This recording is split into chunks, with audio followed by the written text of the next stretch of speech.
Hey, good evening, YouTube.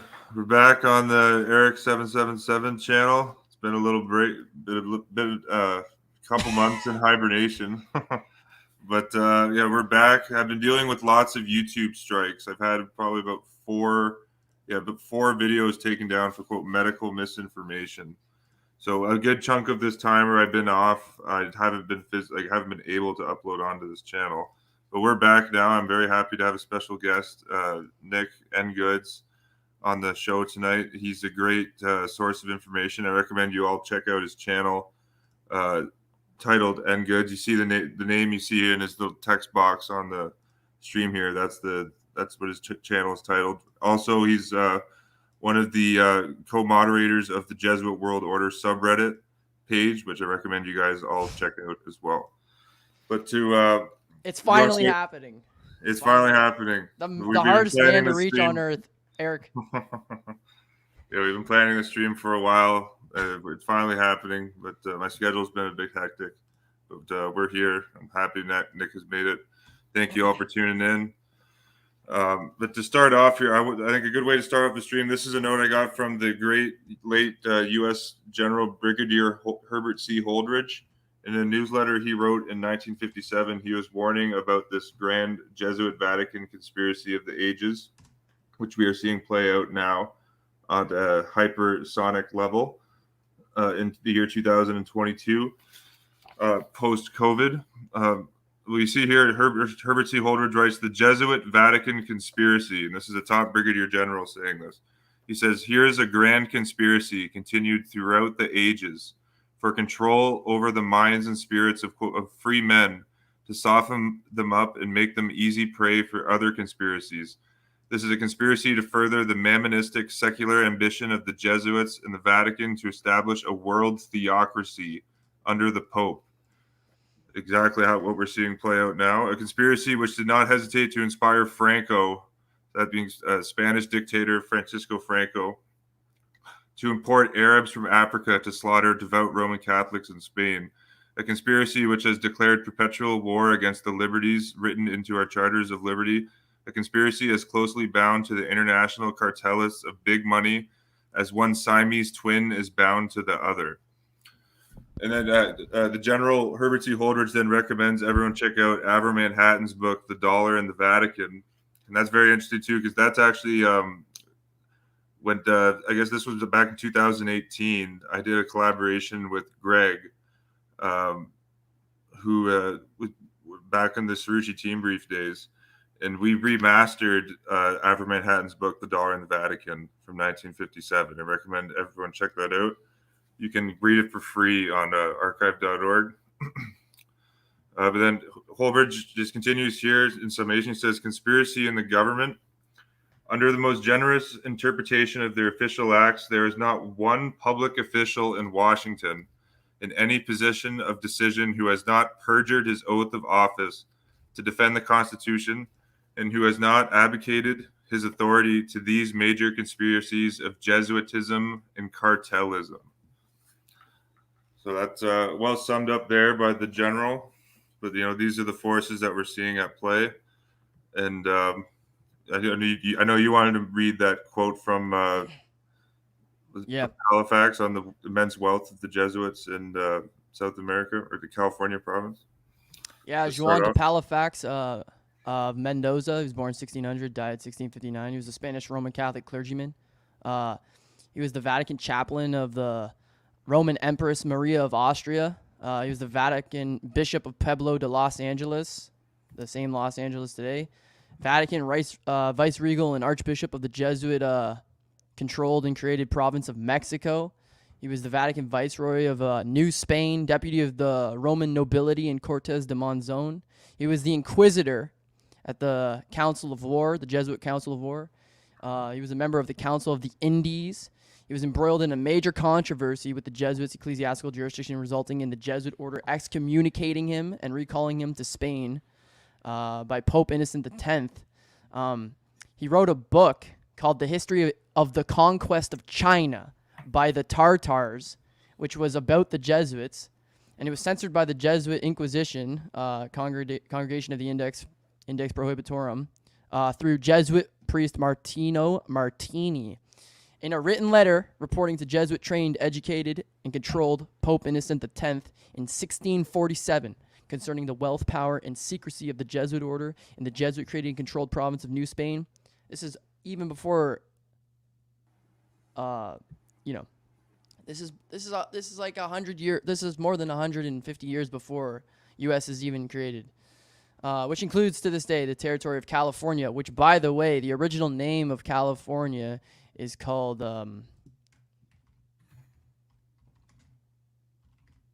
this is important. The original name of California in 1696 was called California, or New Carolina, place of apostolic works of Society of Jesus at the Septentrional America. And that was a map cartographed by Jesuit priest Eusebio Kino. Now, in this letter, and this letter can be found in Don Juan de Palafox's Letters to Innocent X, Frankfurt and Leipzig, 1773, page 116.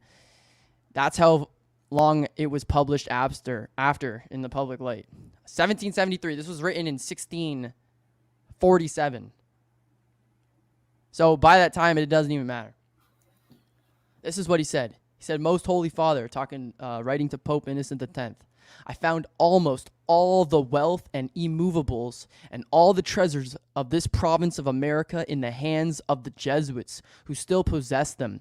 2 of their colleges have 300,000 sheep, without counting the small flocks, and whilst almost all the cathedral churches and all the orders together have hardly 3 sugar refineries, the society has 6 of the largest.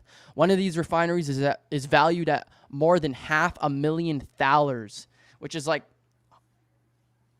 probably multi-billions of dollars, maybe hundreds of billions.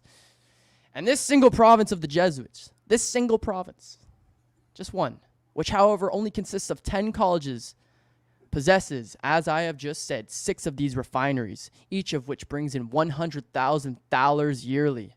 Besides this, they have cornfields of enormous size. Also, they have silver mines. And if they continue to increase their power and wealth as they have done up to now, the secular clergy will become their sacristans, and the laymen their stewards, while the other orders will be forced to collect alms at their doors. All this property and all these considerable revenues, which might make a sovereign powerful, serve no other purpose than to maintain 10 colleges.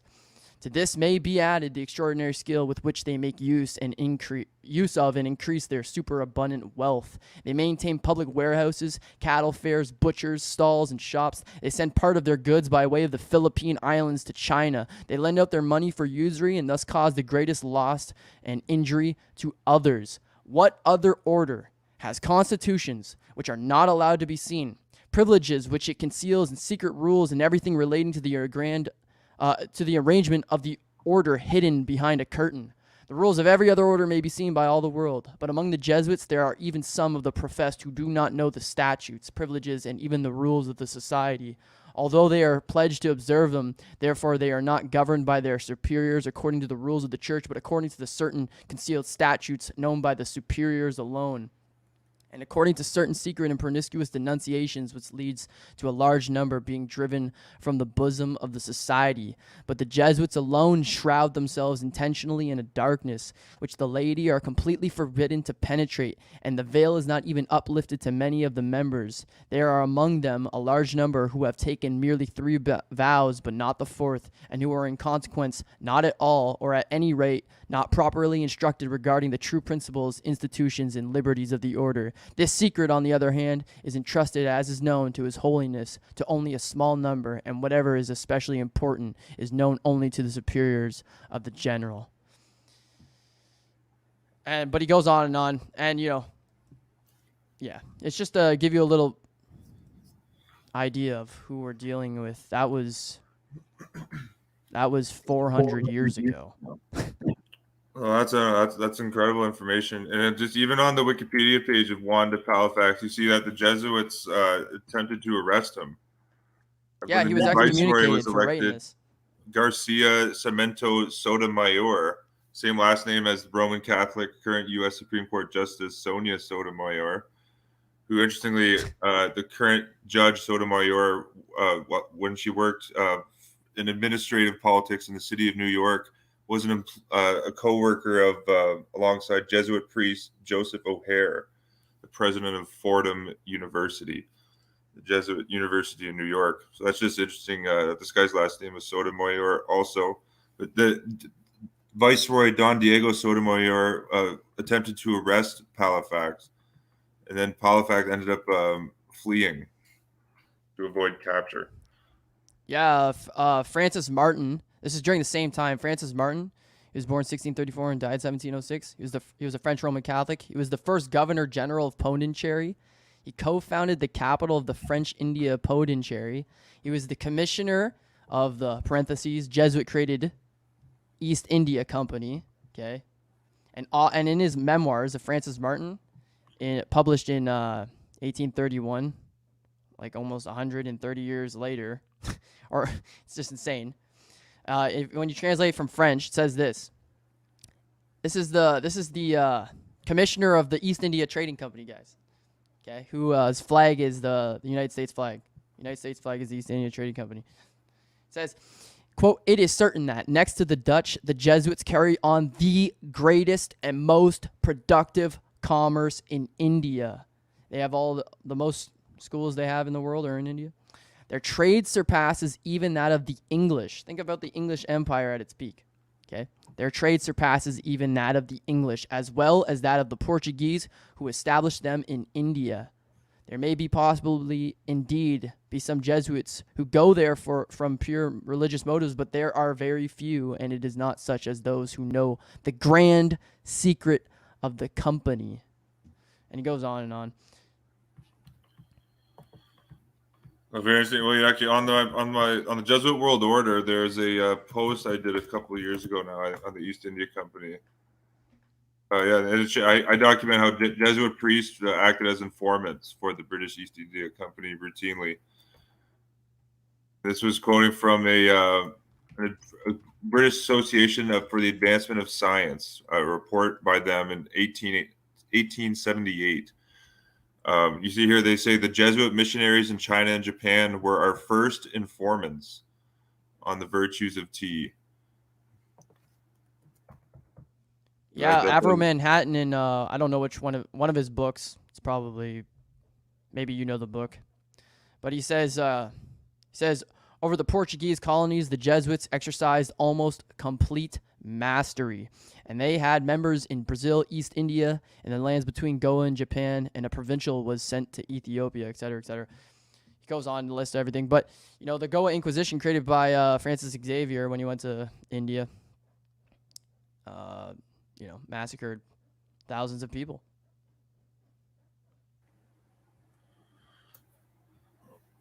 Absolutely, and the history of the Jesuits in the East India Company can also be found in the book Commerce and Conquest: The Story of the Honorable East India Company, written by Reed Lestock in 1957. People can read that here. I put that up on my archive.org page. And he goes into the whole history. See, for nearly 100 years previously, the Pope Alexander VI had drawn a line across the map of the world from the North Pole through the Azores to the South Pole. That's referencing the Treaty of Tordesillas, where the Pope, at this time, it was legally, Spain and Portugal had sole claim to the New World. And that was according to the papal doctrine or the papal document, or numerous papal bulls.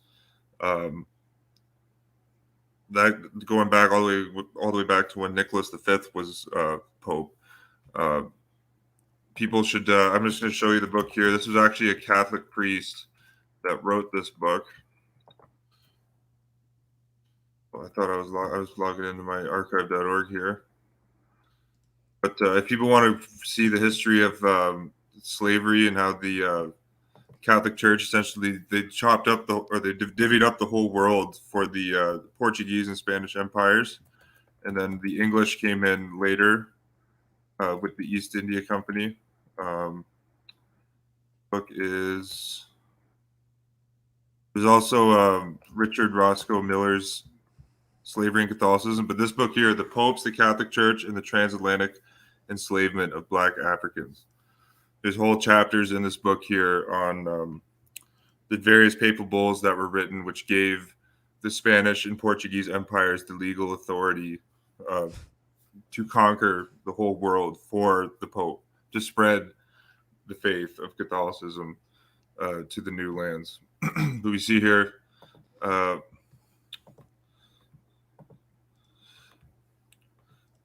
so the Pope granting the lands west of the line to Spain and the lands east of the line to Portugal.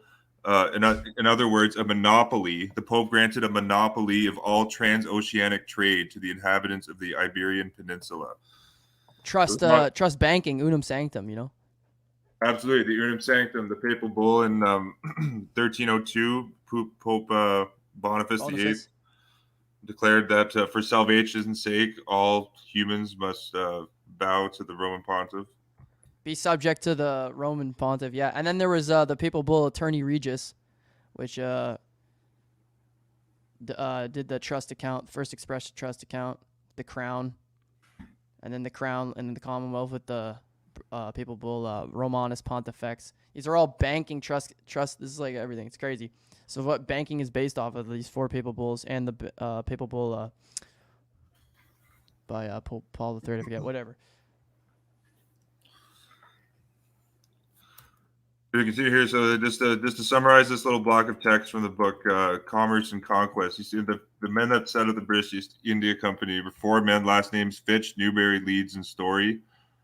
One of the guys, Story, actually joined the Jesuits. These guys were actually captured in India by the Portuguese because it was actually illegal for the English to trade on at that point Indian territory, because that was a colony of Roman Catholic Portugal. You see the Portuguese, you see here, so the Pope granted monopoly to Spain and Portugal of all transoceanic trade to the inhabitants of the Iberian Peninsula. It was not, of course, his to grant, but the grantees, if no one else, took the bull very seriously. The Portuguese, like the Spanish, were very jealous of their privileges. And hearing of the arrival of these interlopers, they arrested them and sent them in chains to Goa, that being the early founders of the British East India Tea Company. Here, to mutual surprise, they met another Englishman, probably the first man of his race ever to live in India. But this is the Jesuit priest Thomas Stevens, S.J., a devout Catholic who saw no hope for his religion in England. He, Thomas Stevens, joined the Jesuits in Rome, and by them had been sent to Goa as a rector of the university in that strange, muddled, vicious colony. He had in fact become, quote, naturalized, but one may assume that he was delighted to hear his own tongue again. In any case, he exerted all of his considerable influence to secure the release of the prisoners, that being the founders of the British East India Company, and obtained posts in the colony for Newberry and Leeds. Those are being the English entrepreneurs.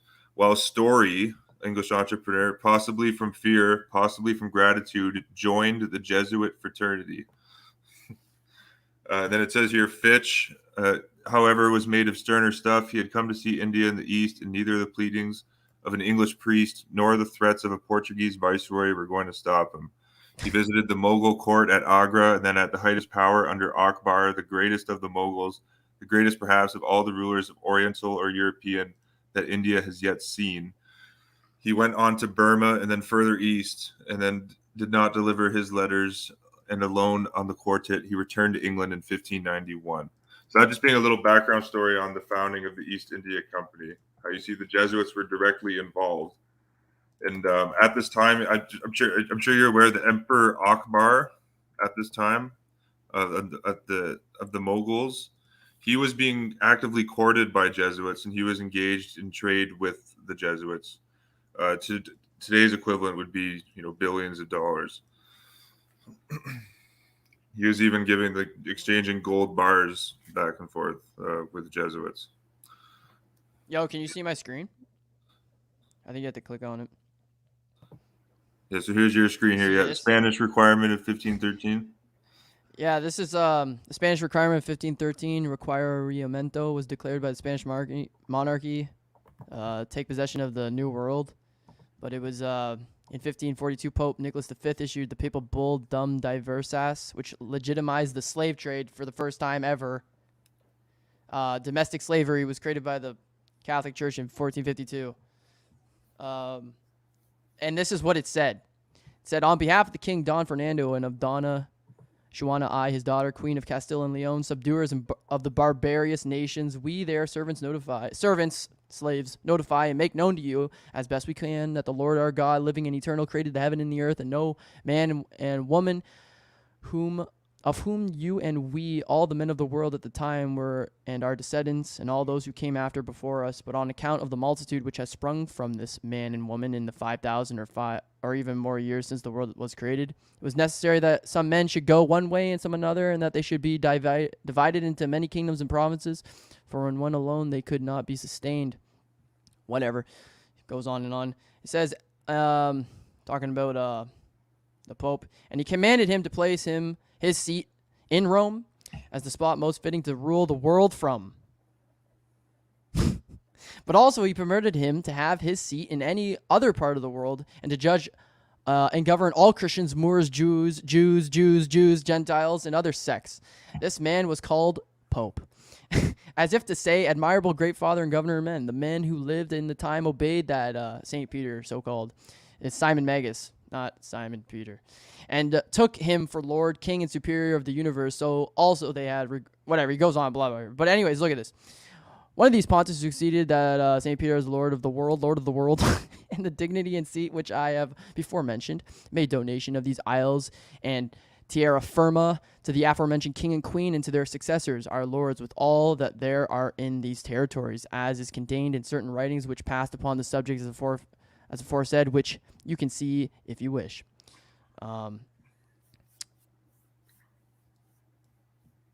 So their highnesses are kings and lords, these islands in the land of terra firma, by virtue of this donation, and some islands, and indeed almost all those to whom this has been notified, have received and served their highnesses as lords and kings in the way that subjects ought to do, with good will, without any resistance, immediately, without delay, when they were informed of the aforesaid facts.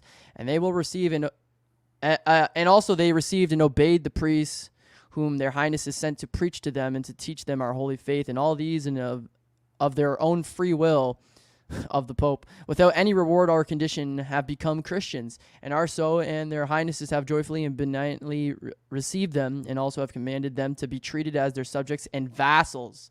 The vassal of the vessel, that's the three crowns, the Suesti Qui Vai maritime admiralty law, that's the that's the three crowns of the papacy.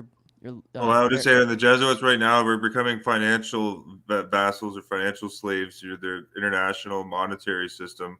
For instance, they got Jesuit Georgetown Prep and Jesuit Georgetown University trained Jerome Powell in charge of the U.S. Federal Reserve. Yes. And supposedly, and this shows the Grand Jesuit Theater, of Biden and Trump. Why would Biden keep on Trump's Jesuit pick for the Federal Reserve, Jerome Powell, if they're enemies with each other? A position as important as the Fed. If you really were against, don't you want to have your own guy in there to set your own policy? But no, they're all on the same team. Well, the Pope Gregory the 13th, whose coat of arms is the coat of arms of St. Peter's Basilica, which is a basilisk, is a dragon. It's also the coat of arms above the door of the Vatican museums. He procured the Jesuits to have the right to deal in banking and commerce. The first time a Roman Catholic order has ever been given that since the Templars were suppressed 300 years before. And that was under the Black Pope Superior General Francis Borgia in the 1570s. And he in the same papal bull that he gave the Jesuits to procure the right to deal in banking and commerce, he also gave them the right to deal in medicine and grocery. Okay, but look, this is what this here. I'm taking so long to read this, but I can actually talk to you about the etymology of Jerome Powell's name. It goes back to the Jesuits, and he said, continuing, it says, and you too are held and obliged to do the same. Wherefore, as best we can, we ask and require you, the kings of Spain, that you consider what we have said to you, and that you take the time that shall be necessary to understand and deliberate upon it, and that you acknowledge the church as the ruler and superior of the whole world, and the high priest called Pope, and in Pontifex Maximus, the Caesar of Rome. And in his name, the king and queen Dona Juana are lords in his place as superiors and lords and kings of these islands in the terra firma by virtue of the said donation, and that you consent and give place that these religious fathers should declare and preach to you aforesaid, whatever. If you do so, you will do well in that which you are obliged to do to their highnesses, and we in their name shall receive you in love and charity, and we shall leave you, your wives and your children and your lands free without servitude. So that this is trust law right here. Everything in here is written for certain. This is all trust law, beneficiary, stuff. And then he says that you may do with them and with yourselves freely that which you like and think best. Same thing as the Magna Carta. And they shall not compel you to turn Christians unless you yourselves, when informed of the truth, should wish to be converted to our holy Catholic faith, as almost by genocide, as almost all the inhabitants of the rest of the islands have done. And besides this, their highness will award you many privileges and exemptions and will grant you many benefits, works-based salvation, And he says, but if you do not do this, and maliciously make delay in it, I certify to you that, with the help of God, we shall powerfully enter into your country, and shall make war against you in all ways and manners that we can, and shall subject you to the yoke and obedience of the church and of their highnesses. We shall take you and your wives and your children. We shall make slaves of them, and as such shall sell and dispose of them as their highnesses may command. And we shall take away your goods, and shall do you all the mischief and damage that we can as to the vassals of the vessels of your body, the temple, who that man of sin went in and proclaimed himself God in 338 AD. Who do not obey and refuse to receive their Lord and resist and contradict him. And we protest that the deaths of the losses which shall accrue from this are your fault and not that of our highness. So this is sophistry, casuistry, and not that of their highnesses of ours, nor of these cavaliers, knights, right? Who come with us, the Jesuits. And that we have said this to you and made this requisition. We request the notary, very maritime admiralty law. It says civil law, but it's Latin.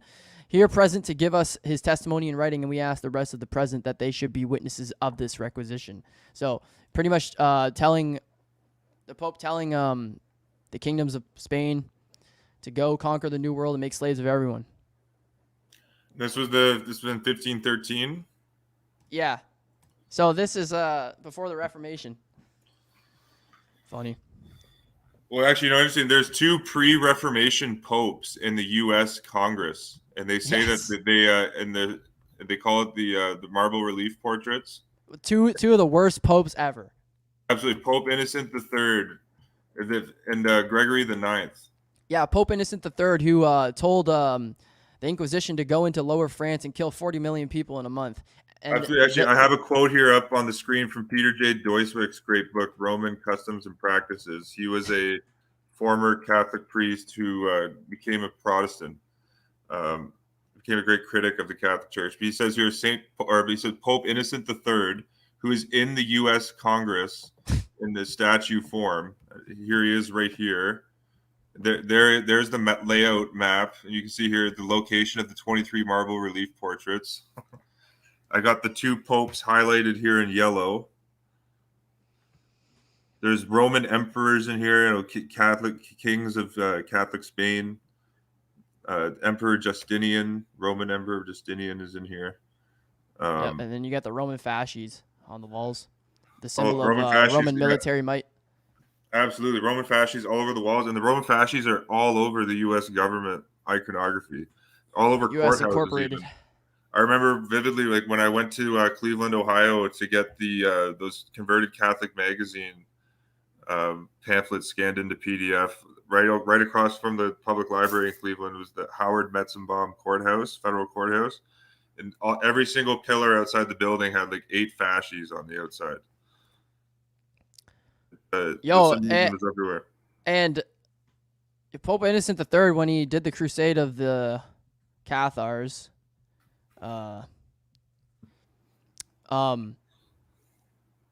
Never anything had ever existed like that before. Like, it was such a shock to the world that the term genocide was created because of that.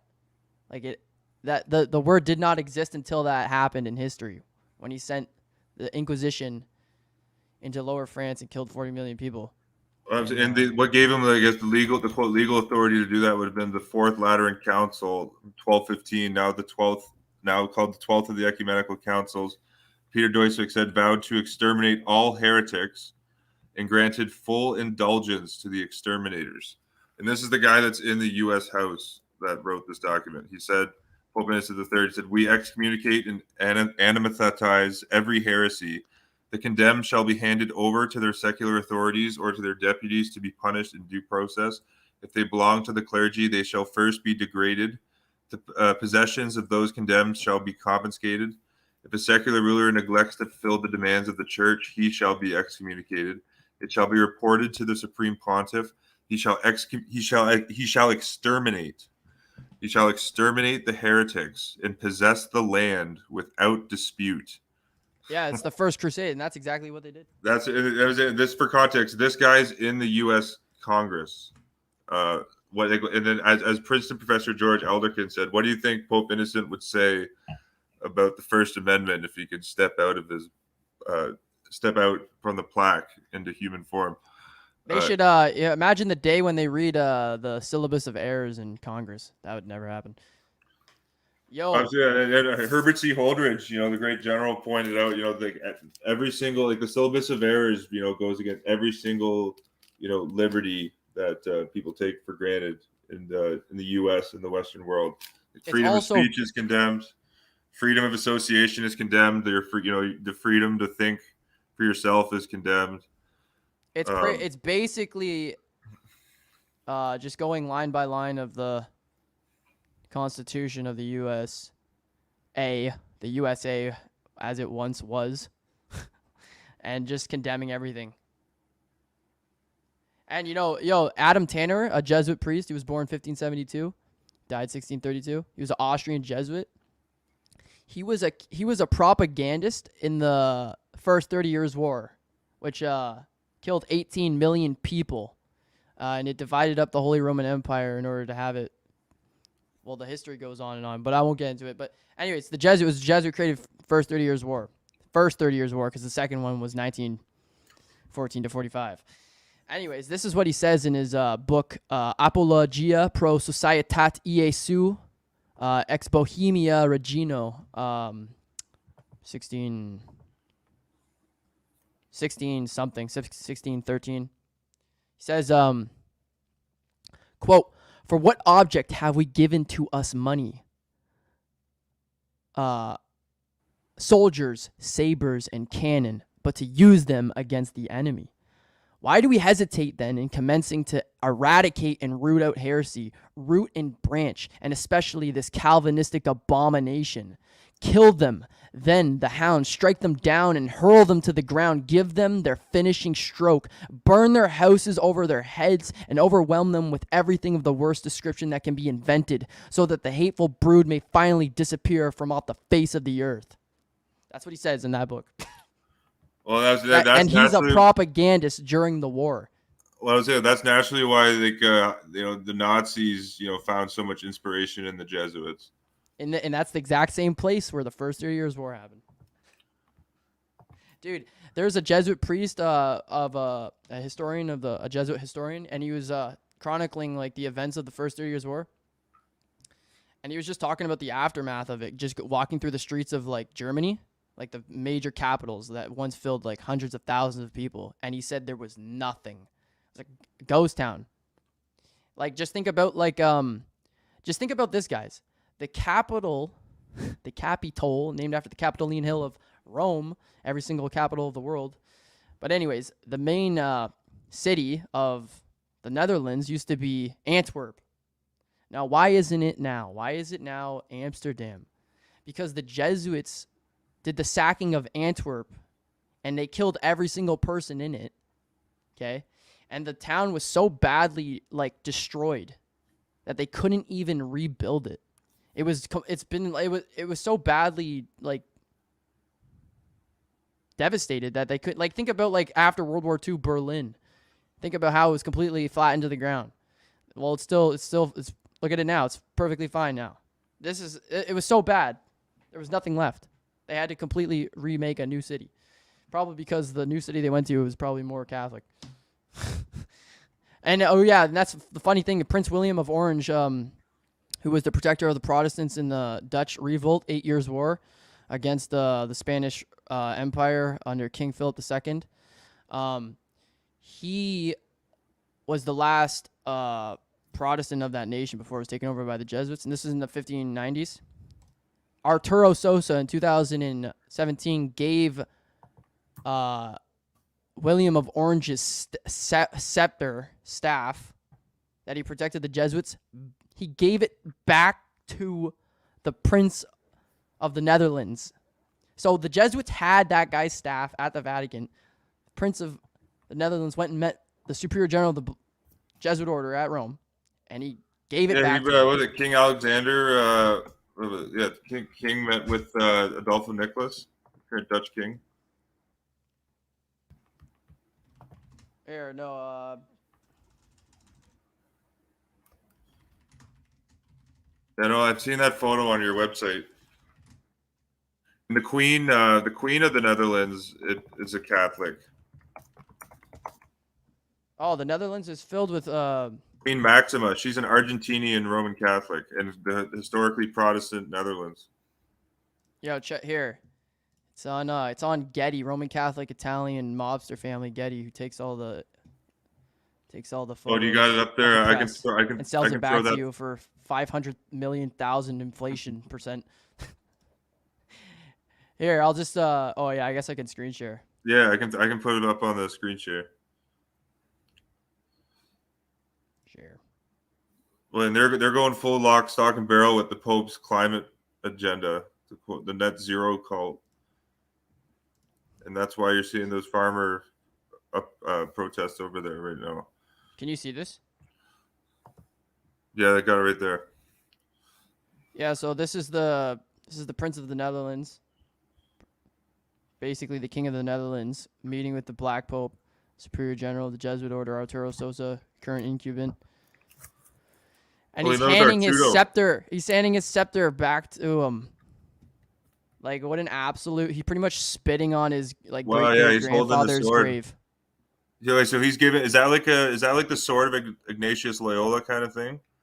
No, that's the scepter of King William of Orange. Oh, that's right? Wow, that's the ultimate mockery. I'm getting the oranges mixed up. So that's the ultimate mockery. He's giving him the sword of the Protestant king, symbolically saying that, we have conquered the Protestant Netherlands.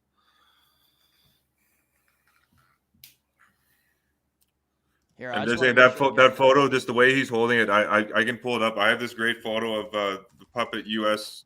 General Colin Powell when he received the sword of Loyola. I have a photo of him holding up his sword, kind of grandly like this. Yeah. Yo, by the way, the Dutch Revolt was under the Jesuit Superior General Claudia Aquaviva, who wrote the Monita Secreta Societatis Iesu, Secret Instructions of the Jesuits. It was not Ignatius Loyola. Ignatius Loyola did absolutely nothing to help the creation of the Jesuit order. He was literally just a front man because, he was like a Hitler who probably spoke well, and that's about it. It was an accumulation of dozens of other people alongside of him who helped create the spiritual exercises, the constitutions, and everything. It wasn't one man. He's basically just used as an allegory. But what was I gonna say? It was Robert Persons. Yeah, the Dutch Revolt. I forget who it was. Persons. Well, he was an agitator in England at the time. Oh, sorry, it was King Wilhelm Alexander. Yeah, King Wilhelm. That's the guy who got it. Sorry. Oh yeah, it is William of Orange. All right, I'm right. Whatever. All right. Yeah, I know. We got it right. All right.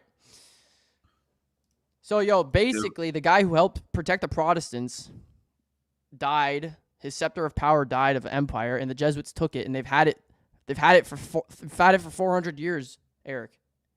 And then he said, "All right, come to the Vatican. We'll give it back to you." It's literally just a verbal allegory of saying, like, the Netherlands is we're giving it back to you now that it's Roman Catholic again. Yeah, that's very powerful symbology. No, for sure, no doubt. Speaking of symbology, I think that's a good segue, and I know I want to share this on this stream tonight. My screen here. That the new award or the new coin that the Vatican just minted, July 18th, 2022. You see, the Vatican sells commemorative coins promoting, quote, the need to be VA-XX against CV-19. There it is, right there. It's amazing. You can see the you see that Jesuit IHS right there. Yeah. On the back of it. That's the Pope. That's Pope Francis' crest. The crest of Francis. Of course, Francis's lead agent, Dr. Anthony Fauci, has been leading the CV-19 response worldwide. Also, Dr. Tedros, a devout Roman Catholic. Yo, I have a picture of you're not gonna believe what I found. I have a picture of Anthony Fauci in his office with books from the Knights of Malta on his bookshelf. Really? Wow. Do you have that up? Do you have that right now that we can show? Yeah, but when I mean books, I don't mean like a book about.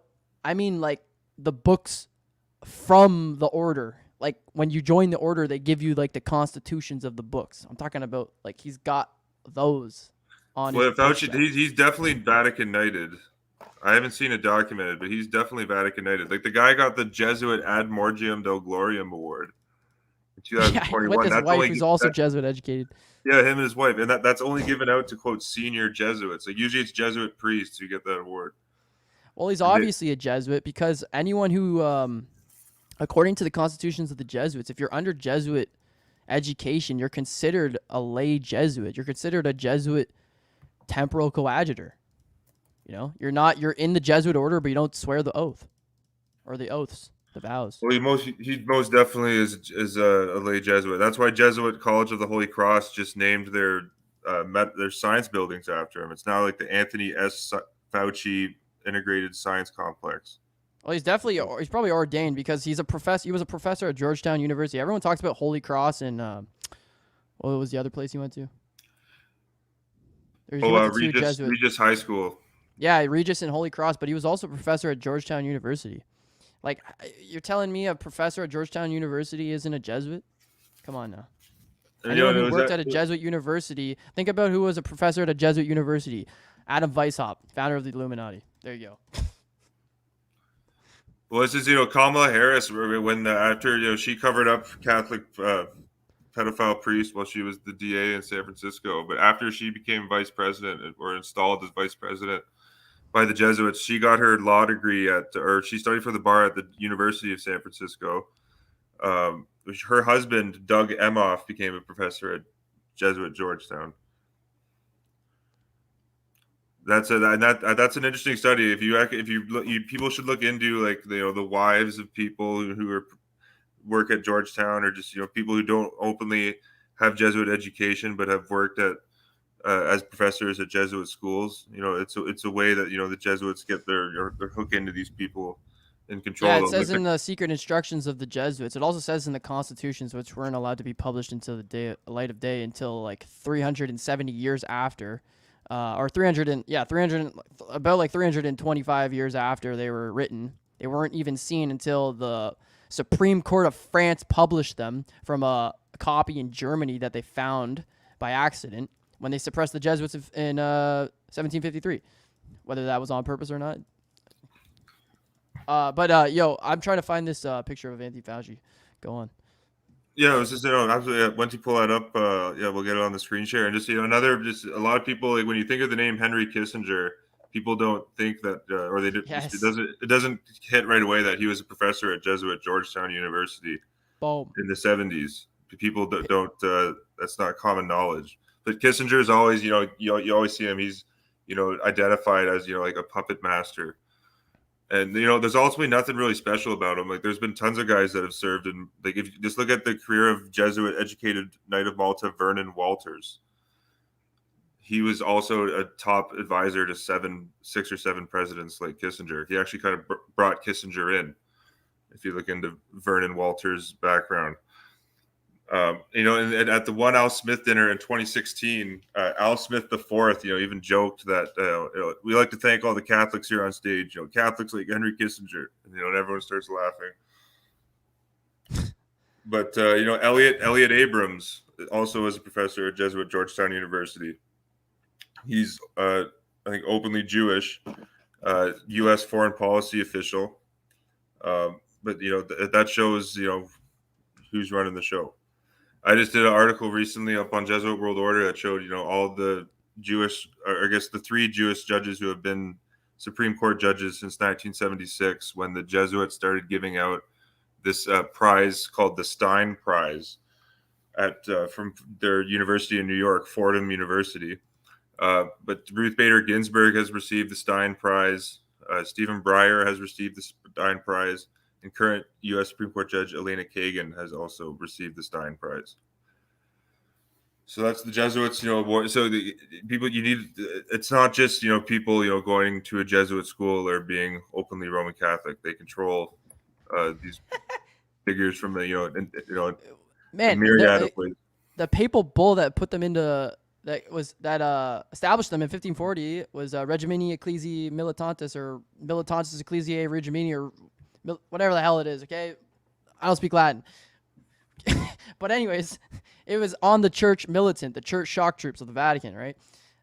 And what were they created to do? To educate the young, to educate the youth. So I'm getting an echo. Is that me or is that you? Check. Is that better?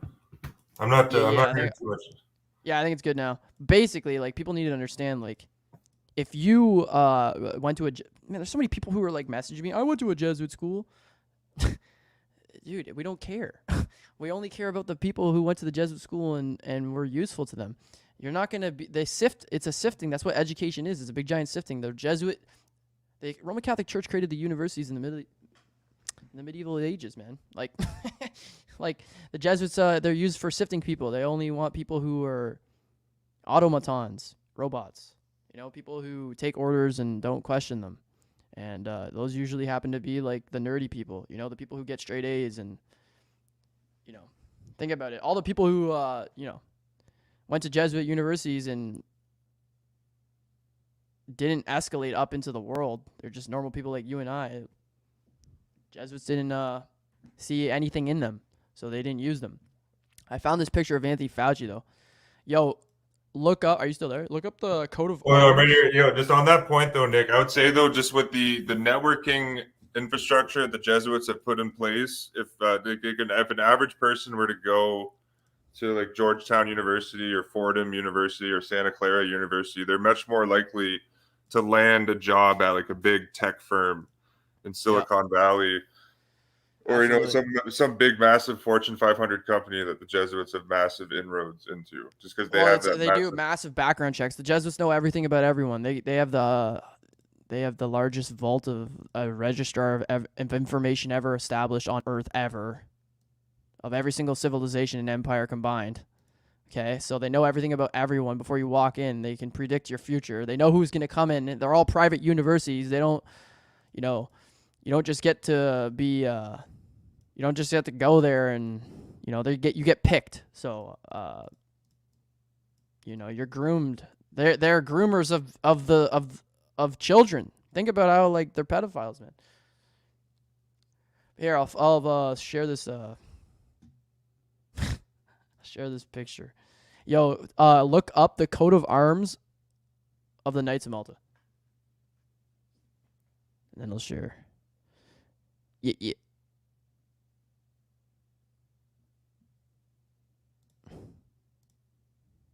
You want me to do it? We had gotten the okay from Cardinal Spellman to go ahead with this. And I wouldn't presume to trace the lines of authority within the Catholic Church, how they get their information, but they do. And we've always said, in an admiring way, that the Jesuits form the greatest intelligence service in the world, always have.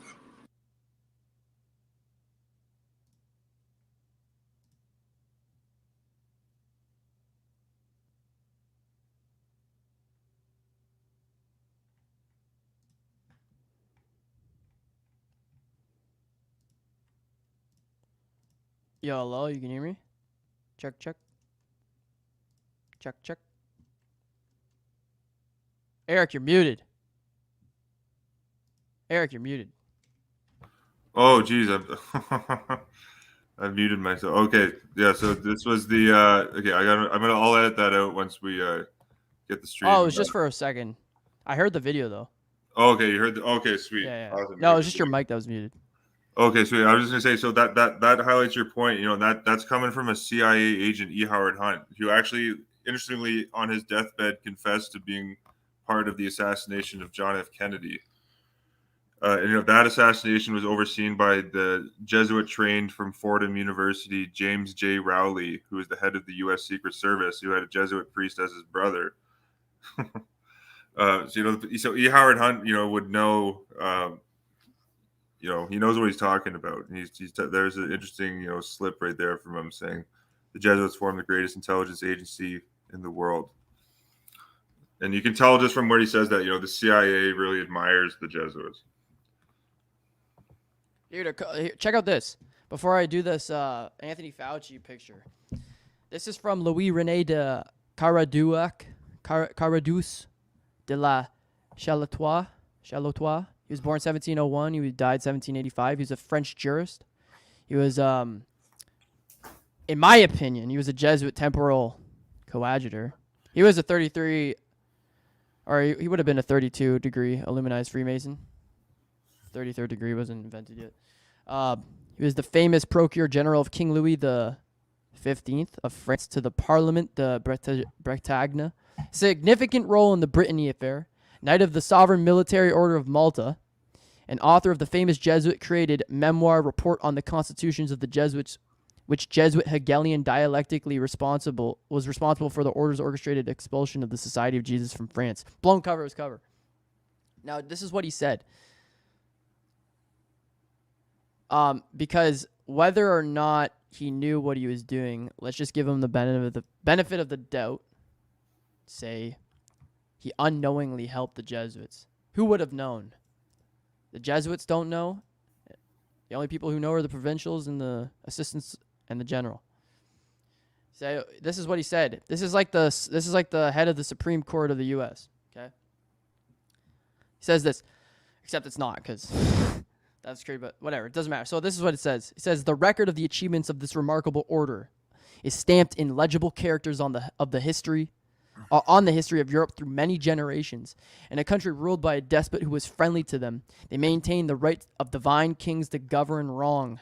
And in another, the sovereign of which was opposed to them, they would encourage the people in lifting up against him the standard of revolt, and even asserted that if the assassin should sheathe his knife in his bosom, he would not expose himself to any punishment when standing before the judgment seat of Christ. In fact, they are chargeable with the great guilt of publishing a system of morality perfectly compatible with the indulgence of the worst passions of our nature. The analysis of their opinions cannot fail to justify the condemnation passed upon them by the Parliament in Paris in 1762.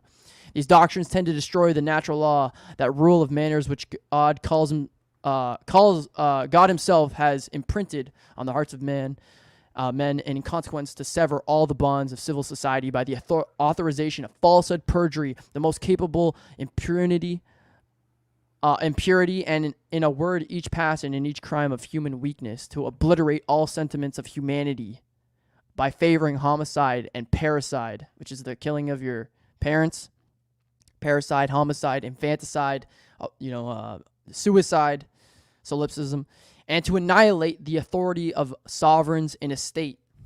I return to the general of the Jesuits. You have seen that the provincials are obliged to reveal to him the condition of their provinces, of everything that passes in them, not only among the members of the society, but of everything that is done by their own administration. You have seen that the provincials are to enter into such details that the general may know as completely the affairs, the persons, and the provinces as if he had been present himself.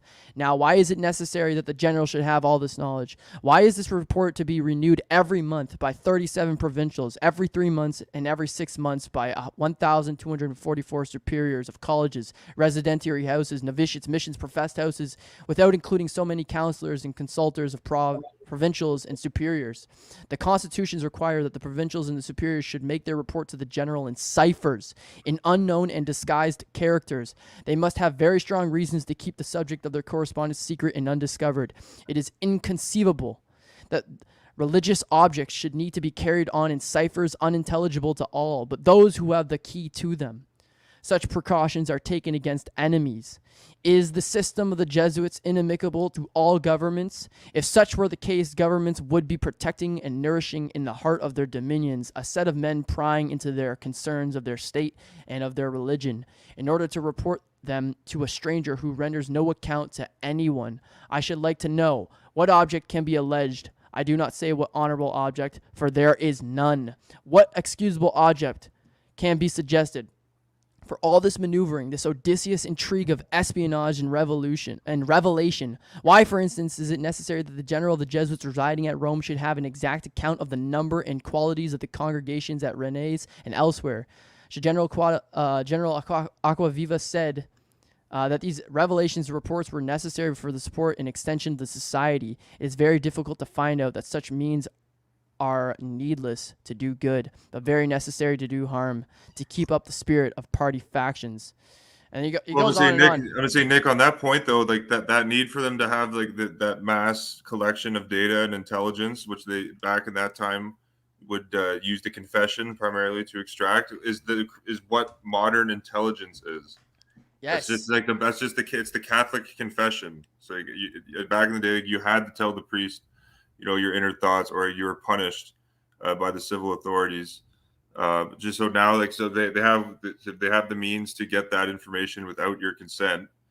So that's the NSA, and that's why the NSA has they say that the eagle holding the key, the silver key, like this, like they say that's the key of St. Peter.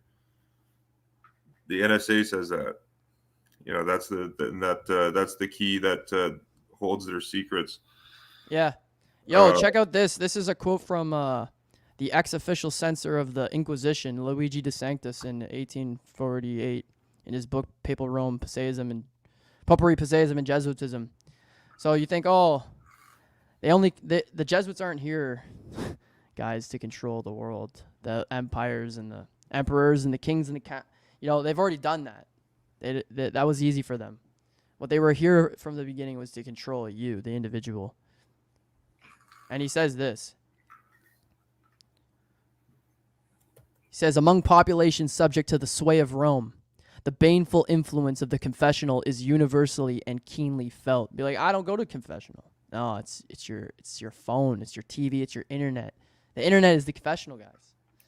From the palace of the sovereign to the meanest hovel of his meanest subject, all without distinction have to experience the galling oppression of its yoke. Think about the internet, guys. To the individual, to the family, and the state, its operations are equally hateful and pernicious. While the inquisitor fastens only on the body of the suffering martyr, the confessor, with a refinement and cruelty, tortures the most delicate and sensitive feelings of his victim, and triumphs in inflicting the most excruciating mental agony. To add moral pollution to satanic tyranny, the young of both sexes have their imaginations defiled by minute and demoralizing inquiries, which instead of stifling vice only suggest new forms of it, the internet. The parents groan in secret at the prospect of their offspring being subject to the same debasing process which has sullied the purity and overclouded the happiness of their own lives.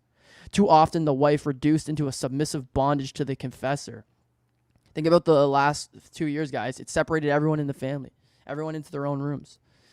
Is covertly instigated to rebel against the husband, and family discord is insidiously fomented by priestly interference, invisible in its action, Wi-Fi, but acutely felt in its results. In important questions affecting the family welfare, the education of the children, the profession of the sons, the marriages of the daughters, the father finds his rightful authority superseded by the silent encroachments and underhand influence of the confessor. The mutual confidence of home disappear. Its tenderness sympathies are destroyed. Its fondest associations are marred and disfigured, and the cold shade of the priest casts a withering blight over its best and purest affections. That's the Jesuit order. All right, yo. That's a great quote from DeSantis. Yeah, I'm thinking with the last 2 years, we've had the forced Ignatian spirituality on us. Yeah. So the lockdowns, I think, was a grand allegory for Ignatius sheltering in the cave for months on end, weeks and months on end, where he supposedly got his grand mystical vision to create the Jesuit order, and that's according to the official history of the founding of their order, written by the Jesuits themselves. So obviously, and so I think that's very fraudulent. Just like how the stories of the Jesuit Francis Xavier, healing thousands of Indians while he was trying to conquer their territory are fake and fabricated as well. Yeah, that's what they have to write in order to dazzle the minds of the fools. But they're also they're esoteric sorcerers. And we just gotta be careful here with because we're CV-19 censorship is crazy, but the way that they use statistical, I'd say it was masterful how they used statistical manipulation. Dude, with statistics CV-19. are the most easily manipulated thing ever. You can manipulate statistics so easily. Speaking of that, this would be a good way to segment. You put this, or you found this a great find. How this comic book predictably programmed the CV-19 outbreak and how it'd be used as a grand hegemonic scheme to create a new Roman Empire. Much like how Fauci predicted a surprise outbreak at Jesuit Georgetown University in 2017, the same year that this comic book came out. It's called Asterix here, and here's a photo of the cover page, the Asterix and the chariot race. Would you want to go into that at all? You're the one that found it.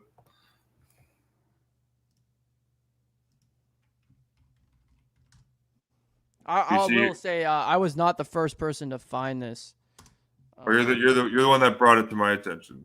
You you put a post up on Jesuit. Yeah, whoever found it first, whoever knows. I mean, I don't know who it was, but and that doesn't really make any sense because it's been out since 2017, so millions of people read this. That shows how well it was hidden. Well, isn't that the great Counter-Reformation? Everywhere present and nowhere known, invisible, but in front of you. Yo, so it's a 2017 comic book called Asterix reveals coronavirus is Rome, which we proved a million trillion times. But this one's pretty funny. It's pretty much point blank. It says, "Here comes our favorite straight from Rome, the great masked coronavirus." That's from page 13. You got all the crowd of the counter-reformed Romanus populace.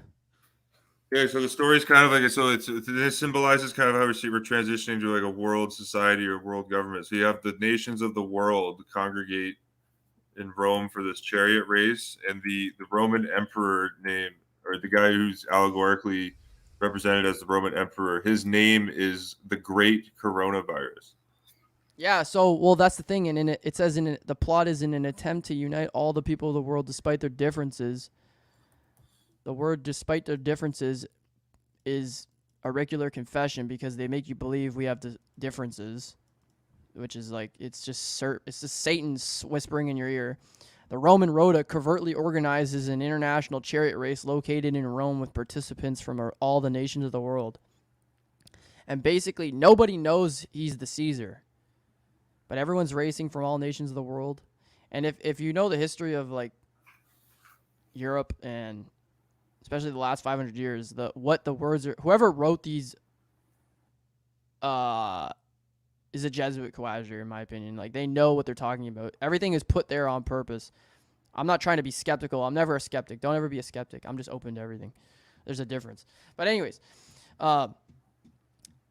this guy's definitely a coadjutor. Here you got the Roman emperor taking off his mask. Here's from page 44. Hey, look at the coronavirus. He's taking off his mask. It's the Roman emperor. Well, the book Asterix is from France, and France has been dominated by the Jesuit order since the day. Absolutely, the current French president, Jesuit educated Emmanuel Macron. He met his wife. He started hooking up with the teacher at his Jesuit school, who then became his wife. He said famously that he wanted to rule France like the Roman god Jupiter. like Jupiter. Yeah, and Jupiter was the temple of Jupiter was on the Capitoline Hill, and that's where the Pontifex Maximus, that's where his seat was in the temple of Jupiter. The Pontifex Maximus is the Pope, the Pontiff. He wants to rule like Pope Francis. But anyways, at the end of the race, he crashes, and it says the Gauls, they won. So France won, according to this, whatever.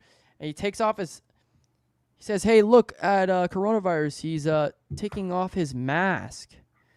But it's not coronavirus. It's Caesar. Yes, it's Caesar. Who else could save Rome's honor? And then the Pontifex Maximus, the Pope Julius Caesar, secretly disguises himself as the chariot racer for Rome. He is a masked racer, the champion in favor of all spectators of all nations, and his name is Coronavirus. Goes on, blah, blah, blah. Coronavirus. And it says, in the end of the comic book, the lawless barbarian savages, the Gauls, end up beating Coronavirus, Rome in the race, problem, reaction, solution, synthesis, but they share the prize of a Roman golden cup filled with lupus garum, ancient Roman fish sauce, Dagon, the Babylonian fisher king, demigod, Nephilim, the beast, the first beast of Revelation, the sea beast, holy sea, with all the race participants / nations of the world, Revelation 17, 2-6-18.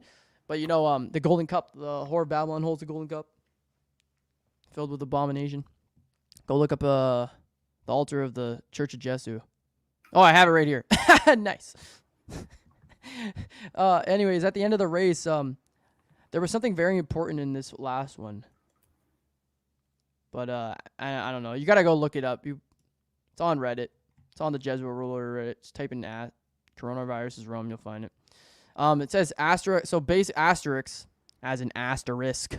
The Roman Greco-typographic 6-pointed sigil, Semiramis, Ishtar, Isis, Mary, is the inversion of IXXI, Latin numerals for 9/11, the monogram of Mary, and the symbol on Jesuit rings, and the sigil of Azazel. And this is written by Jean-Yves Ferry, so he's obviously an insider, probably a Freemason, who illustrated by Didier Conrad, number 37 asterisk, in the chariot race by R. Goscieni and A. Uderzo, 2017, blah, blah, blah. This is the altar inside the Jesuit Mother Church, Church of the Jesuit Rome. Revelation 17:2-6, all the kings of the earth have fornicated with. And obviously this is not a woman, this is a man. I'm putting that Reddit post in the chat for everyone, so people can get that bookmarked.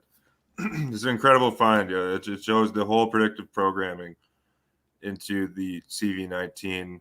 Damn, people are like, oh, he didn't find it, he stole that. People are telling me I stole this information. And I'm like, why didn't you post it? Oh, man, it's ridiculous. People like to gripe about the smallest things. It's like, I never claimed I found it. I just posted it. Whatever. It's got 33 upvotes. Not anymore. Oh, that's great. That makes it one of the more popular posts in the Jesuit World Order subreddit. I put up one a few weeks ago. I guess this is probably a month ago now that people should check out. I think it's up to almost 40 upvotes now, but it's that fantastic excerpt from Samuel Morse on the Jesuits. He gave Americans like a very grave, a very serious warning of the impending Jesuit conspiracy, or the Jesuit Leviathan that was going to engulf the United States. And he was writing this back in 1850s. But everyone should check that out. This is the guy that invented the telegraph. So a huge part of our modern world, comes from Morse. This guy was a genius. It's funny how they used the Morse code against them when they sunk the Titanic, and they put out the wrong Morse code. Like, it's insane how they just like mock the person who made it, because they know everything that's written about them. Speaking of the Titanic, I have that video from National Geographic where they bring up the history of the Jesuit father Francis Brown boarding the ship and then disembarking in Ireland before it crashed. He took photographs of all the victims for the Jesuit superiors. But they even say, "Oh, the lucky Father Brown disembarked." It's kind of funny. It's funny because they called it. The whole thing was like it was an unsinkable ship, And the whole thing is maritime admiralty law, sinking of a ship is a corporation, sinking of a corporation in order to set up the Federal Reserve, the Jesuits. You know, like that maritime admiralty law, right? And like they sunk a ship in order to get it on. And you know, they pop party flares instead of emergency flares. And like the boat, people say the boat, I forget which one it was, which boat like saw them the whole time and didn't even do anything. They were in on it as well, obviously the captains. Oh, absolutely. I'm sure that was part of Jesuit priest Father Francis Brown boarding the ship. He would have briefed Captain Edward Smith on the plan. Yeah. And like, dude, it wasn't even the Titanic. It was the Olympia. It was the twin. There was 3 ships: the Olympia, the Titanic, the Olympic, the Titanic, and the other one that sunk in Greece later. But right, because that was a whole insurance swindle, right, from the Morgan banking empire. And interestingly, J.P. Morgan, the original J.P. Morgan, was a knight of Saint Maurice and Lazarus, which is a Roman Catholic knighthood. It's affiliated, I believe, it's affiliated with the Crown of Italy, but the order was it's distinct. It's a distinct Catholic order, and J.P. Morgan was a member of that order. I just read a book, Eric, Vatican USA, talks about how J.P. Morgan was like literally working for the Vatican the whole time.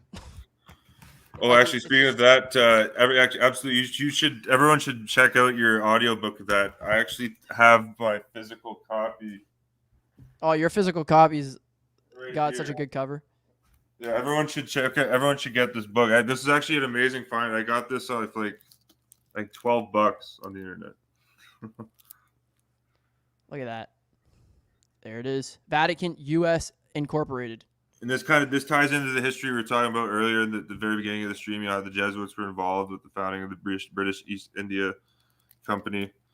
And the Virginia Company. The Virginia Company. And the Coca Nostra Company. And the first Jesuit trading company, which was Tehran, which is Tehran. The capital of Iran was the first Jesuit trading post.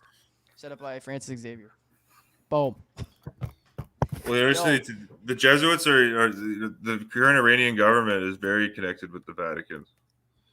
Oh yeah, before the Iranian Revolution in 1978, the last emperor of Iran met at the Vatican like 3 months before it happened.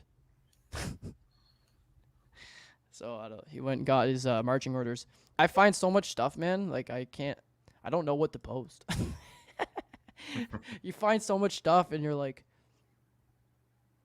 it's almost like, no, I'm not going to post anything now. It's just like I found 1,000 things. I'm not posting anything now. I don't know. It's so weird. Just find too much stuff to post. Dude, I can't find half the stuff on my computer. Do you save your stuff with like the exact name and the author and the date, and it's like perfectly organized? And like, dude, I literally download the picture and just type in gibberish on my keyboard and just save it somewhere. It's gone. Never find it again. Yeah, I've started doing that because like I was running into the problem of not being able to find documents or photos. I got so many archived over the years. Yeah.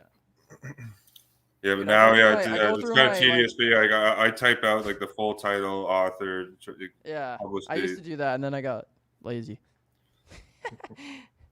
People on my stream, I'm like, all right, I'm gonna go look this up. I got it right here. It takes like 7 years to find. Oh man, we could talk about a whole bunch of stuff since we haven't.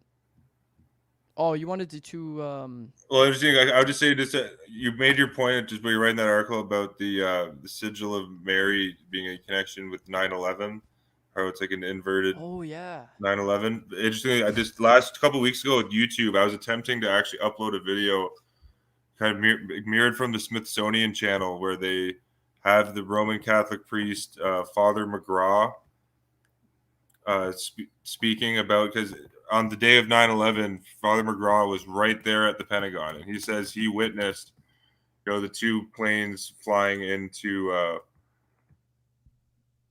the Pentagon. But even there was, out of the 80 cameras that they released, this is the Opus Dei priest, right? Yeah, they could show us one little bit from the 80 plus cameras, and there's no evidence that a plane hit the Pentagon from what they showed. Buddy, you can clearly see it's a missile, actually. Where's the plane? But this video here on YouTube, I'm not gonna play it because this is fully copyrighted. Oh So yeah. if you try to upload this on your channel, it will not let you. But here it's how this priest witnessed the 9/11 Pentagon crash. Well, look at the Smithsonian logo. 100%, yeah, absolutely. Jesuits sunburst, right? Yo, I made it. My brother made such a fire thing of the Smithsonian thing. Here, let's see if I can find it. Of the Jesuit.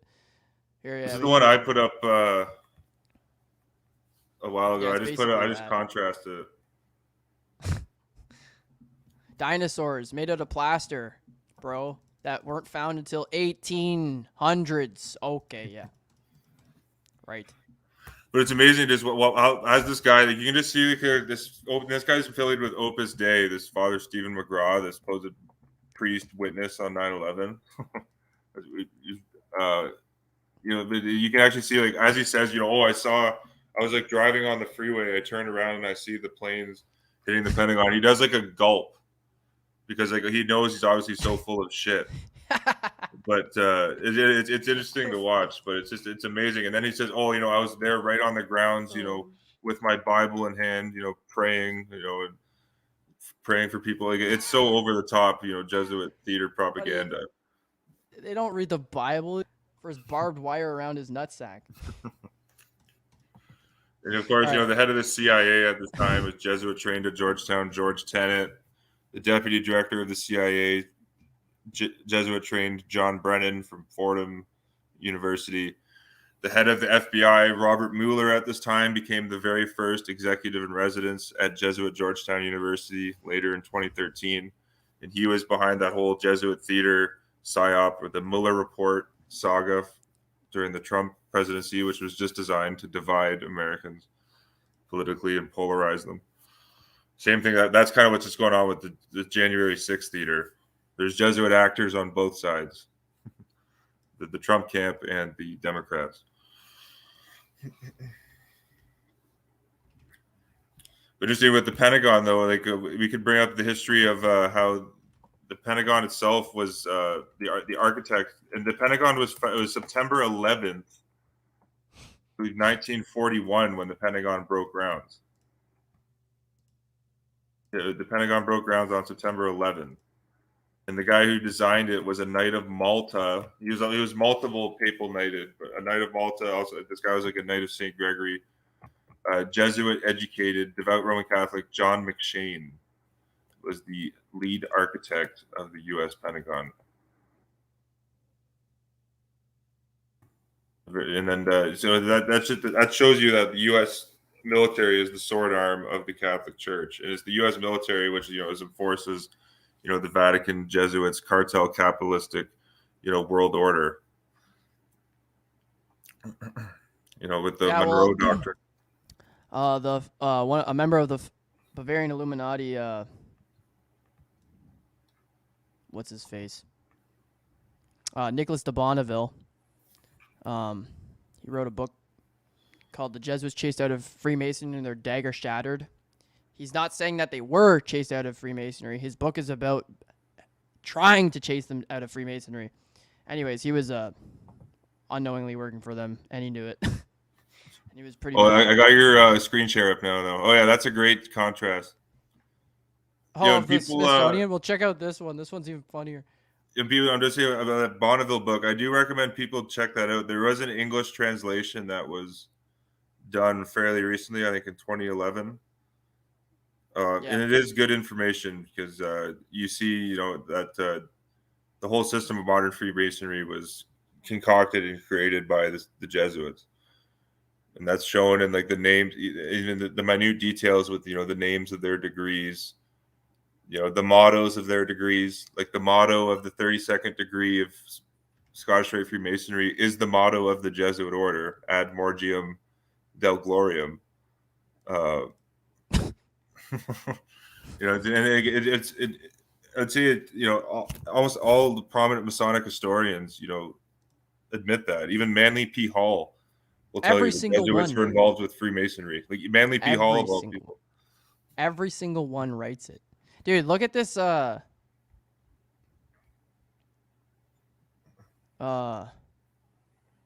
I'm writing an unlearn right now, and it's all about this. But I don't want to give too much away. But this is what Jean-Marie Ragon says in his 1857 book. This is a famous Freemason, ex-Freemason actually. But Masonic Orthodoxy followed by Occult Masonry, Hermetic Initiation, pages 8 to 10 and 12. Says other authors trace Masonry from the foundation of Solomon's Temple.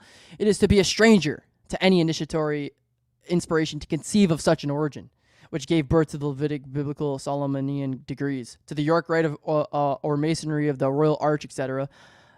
Which the logo of the Royal Arch Mason is the Jesuit IHS. Also, this temple later served as a revealing under political and religious pretexts when the ancient doctrine had to take the name of Freemasonry. So that's the most popular origin of Freemasonry, right? Oh yeah, beautiful. It's all from it's from Adam, and then it went to Noah, and then it went to Solomon and Hiram Abiff, and then it went to Jesus. Yeah, right. Okay. And then others, he says, others date it to the Crusades, to the Knights of Palestine, Knights Templar. This category is different. Let us reread the old Templar grades, composed since Ramsay, who was a Jesuit priest, Chevalier de Ramsay, was a Jesuit priest, who was the person who invented the idea that the Freemasonry was created by the Templars in the 1300s. In the 1750s, he was the first person to. There's no other. It doesn't go back any earlier than that. He says, we will find there this admission that the Templars take Masonry as a veil to shelter their system there, and by this propagating means to spread their doctrine. Masonry therefore existed since they borrowed its veil and form. Later found out that Chevalier de Ramsay was a Jesuit coadjutor. And then it says, others attribute Masonry to the Jesuits. The Jesuits found Masonry in 3 degrees ready-made. And the first 3 degrees of Masonry in Scotland were also made by the Jesuits, but that's another thing. Anyways, the Jesuits found Masonry in 3 degrees ready-made. They considered it as an excellent means to arrive at their goal, universal domination. They took over the Templar system. They invested most of the Scottish right ranks. They modified the work of Ashmayol, favorite of Charles I, devoted like them to the Stuarts. Elias Ashmayol, one of the founders of the Rosicrucian Order, created by the Jesuits. He wouldn't have known that, though. From there, the imperfection of the rank of master wanting, like Ramsay, to enslave Masonry to Catholicism, they take care to say in their first grade of the Scottish Rite that Masonry is a cult, which true initiation would have been careful not to do. We also give everything related to the Knights of Palestine, to the Knights Templar, to the unknown philosopher judges, which are the Jesuits, their successors in the Knights of Christ, their successors in Portugal. Our documents on Jesuit Masonry, on the Scottish Rite, on the beneficent Knights of the Holy City, and especially on the founders of the various systems in Germany and Sweden completely initiate the reader who, if he ignores these things, knows nothing about Masonry. Knows nothing about Masonry if you say otherwise. You know what Jesuit Diego Lainez said to Francis Borgia? He said, nothing is concealed to you. You have seen everything, even the ciphers. So they have their ciphers. They have certain ciphers that nobody knows about. What the heck was I going to say? Oh, they're absolutely diabolical, and they're infiltrated into every single facet of society you can imagine. And that's shown by even just looking at the prominent visitors every single year that goes to the Vatican. Top CEOs in the world leaders. Well, look at the Roman colleges. Roman colleges are where all the Roman nobility of every single country is educated. And they have a college for every single country, guys. They have a college for Spain, Ireland, Greece, France, Philippines, Ethiopia, Belgium, Armenia, Ireland, Mexico, Ukraine, America, Spain, Russia. They have a college, the Roman colleges. Type in Roman colleges on Wikipedia. But, so people know what I'm talking about. But, you know. All right, yeah. So they got all these, this is where all the Jesuits educate all the nobles of every country. Well, the famous Collegio Romanum, like that's the original Jesuit college founded by Ignatius Loyola in 1551. I'll get the screen share up on the I know the Jesuit priest Anastasius Kircher kind of transformed this college into a prominent museum where the leading intellectuals of Europe would come to the Jesuits museum, and then he would, dazzle them with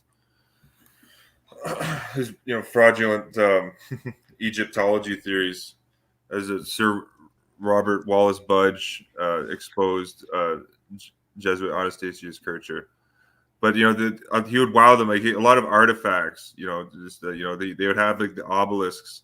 I think there that the Romans excavated and transported back from Egypt back in the time of the old empire. So there's all sorts of ancient Egyptian artifacts. Egyptology, right? Yeah, Babylonian artifacts were there. Yeah, here's that museum, the Roman College here, founded by the Jesuits. And now this is now the Gregorian University, unofficial Gregorian University. There's the seal of it there. You found that great speech where the former head of the EU Commission of the European, or the head of the European Commission, Herman van Rompuy, gave a speech here at the Jesuit headquarters in Rome. Yeah, and that was. I think that was before he announced that we are all Jesuits. Yeah, to the European Union. Herman van Rompuy. That implying that all European leaders are, and he said we're part of it. We form a Jesuit international. So that extends to every country in the world. Here in Canada, we're ruled by the Jesuit International with Justin Trudeau. The Pope is actually going to be in Canada in a couple days. He's touring for a week, and he's on his apology tour for what happened in the residential schools. It's very sad to see that the native leaders have been totally corrupted by the Jesuits and co-opted, but it's sad to see that they're going along with this, thinking, he's apologizing, so everything's going to be fine now. Well, that's usually what they do. They get people that say that they're from the community when they're not. I bet these people that are going along with it are Jesuits themselves, pretending to be Native American chiefs. Whereas the actual Native Americans don't want any. They don't care about the Pope coming. They don't want the Pope coming. The real genuine Native, they want nothing to do with it, 100%. Like, they don't want an apology. They don't want him to do anything. They don't care. And here, in the federal government, the puppet Jesuit-controlled liberals here are given $30 million to cover the Pope's visit. Well, did you hear what the Vatican said in a press release before Pope Francis came and why he's coming? They said, the genocide of how many million was it? Forget. How many million Native Americans did they kill? Well, the population would have gone down over like 3 to 5 million over the course of hundreds of years. Yeah, and in the press release before he goes, they're like, the persecution of the Native Americans was done by religious institutions. And they keep on saying religious institutions. Some of the most prominent religious institutions that were part of the persecution of them during this time was the Protestants, the Anglicans. Like, it's just listing off every single... It never lists the Roman Catholic Church. I was saying the Roman Catholic Church controlled the vast majority of the schools. Roman Catholic Church is the one who did it. Including 90% of the schools were Catholic. The United Church and the Anglicans, and the rest of the Protestant churches, had 10% of the schools divvied up between the various Protestant sects. It was overwhelmingly the Catholic Church. Actually, and the guy, one of the main architects of the whole plan, his name was Bishop Vital Justin Grandin. He even says right on his Wikipedia page, you see he was a Roman Catholic priest and bishop known as a key architect of the Canadian Indian residential school system. And it's essentially no different what they did in Paraguay to the natives there. They culturally genocided them. The exact same thing. Same thing they did in Brazil with the Alietas, I think, as they called them. Yeah. Same thing in India. Same thing they did at the concentration camps in the World War II. Absolutely, the exact same system. Actually, I have a U.S. intelligence report, declassified from 1946 from U.S. military intelligence, where they explicitly state that the Nazis studied the ancient Catholic practices of torture and inquisition and morphed that into their modern concentration camps that they used in modern day Nazi Germany. That's what Joseph Mengele, the Angel of Death, was a devout Roman Catholic. He's actually photographed. It's a very intriguing photo. He's actually photographed in Montreal, Canada, post World War II. I think in 1948, as the Duplessis orphans scandal was going on there in Quebec, where they would take or kids, they classified children as quote mentally ill, place them in Catholic orphanages and Catholic run facilities, and run essentially Nazi psychiatric style MK Ultra experiments on them. And they're called the Duplessis orphans because the premier of Quebec, Maurice Duplessis, was in charge at the time. He was a devout Catholic, kind of the same school as Francisco Franco, Adolf Hitler, Antonio Salazar. Adolf Hitler said in his book Mein Kampf, which was written by a Jesuit priest. Absolutely, and how many that should be common knowledge. How many people? A lot of people don't know that Hitler didn't even write Mein Kampf. No, he sat in a room and projected out his thoughts, and the other guy, Bernard Stoffel, Jesuit priest, absolutely sat down and wrote it all, and then you know how he was killed off? Like Bernard Stoffel was assassinated. Yeah, on the night of the Long Knives. Yeah, there's a quote by Adolf Hitler that says, "I never asked for them to do this. He was one of my best friends. Those hounds, they killed my best friend." So who do you think killed him then? Vladimir Lenin. He knew too much, man. He knew too much. They have to kill off their own. I suspected too, Nick, that in the book Der Führer by Conrad Hayden, written in 1944, it's shown that Bernard Stampfel also covered up a sex scandal with Hitler, where he was sexually abusing his niece. Yep. And he speculates that just like he was put down just because like he knew all of the intimate details of that affair, which could have brought down Hitler's political career at the time if that became public knowledge. Yeah, it even says, right, if you see on the screen share, I believe I'm screen shared right now. Right on his Wikipedia page, Bernard Stampfel says he helped Hitler in the writing of Mein Kampf. Like he wrote and edited it, but you see it right on Wikipedia. It's admitting to that fact. Yeah, and that's such a loose, like, that's such a bad representation of history. He wrote it. Hitler didn't write any of it, you know. And then he edited it. Because Hitler was saying so much stupid like nonsense in it that he had to like edit out all the the stuff that. So think about all this. So he controlled the information. He controlled the information that was put in and put out. So, and you know, it says in Mein Kampf, written by Hitler, that Hitler wanted to be a Catholic priest.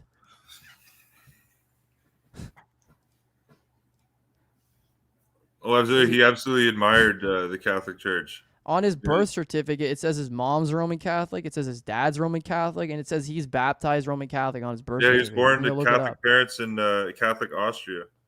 Yeah, he was educated at three Roman Catholic schools. Absolutely. How many people know that?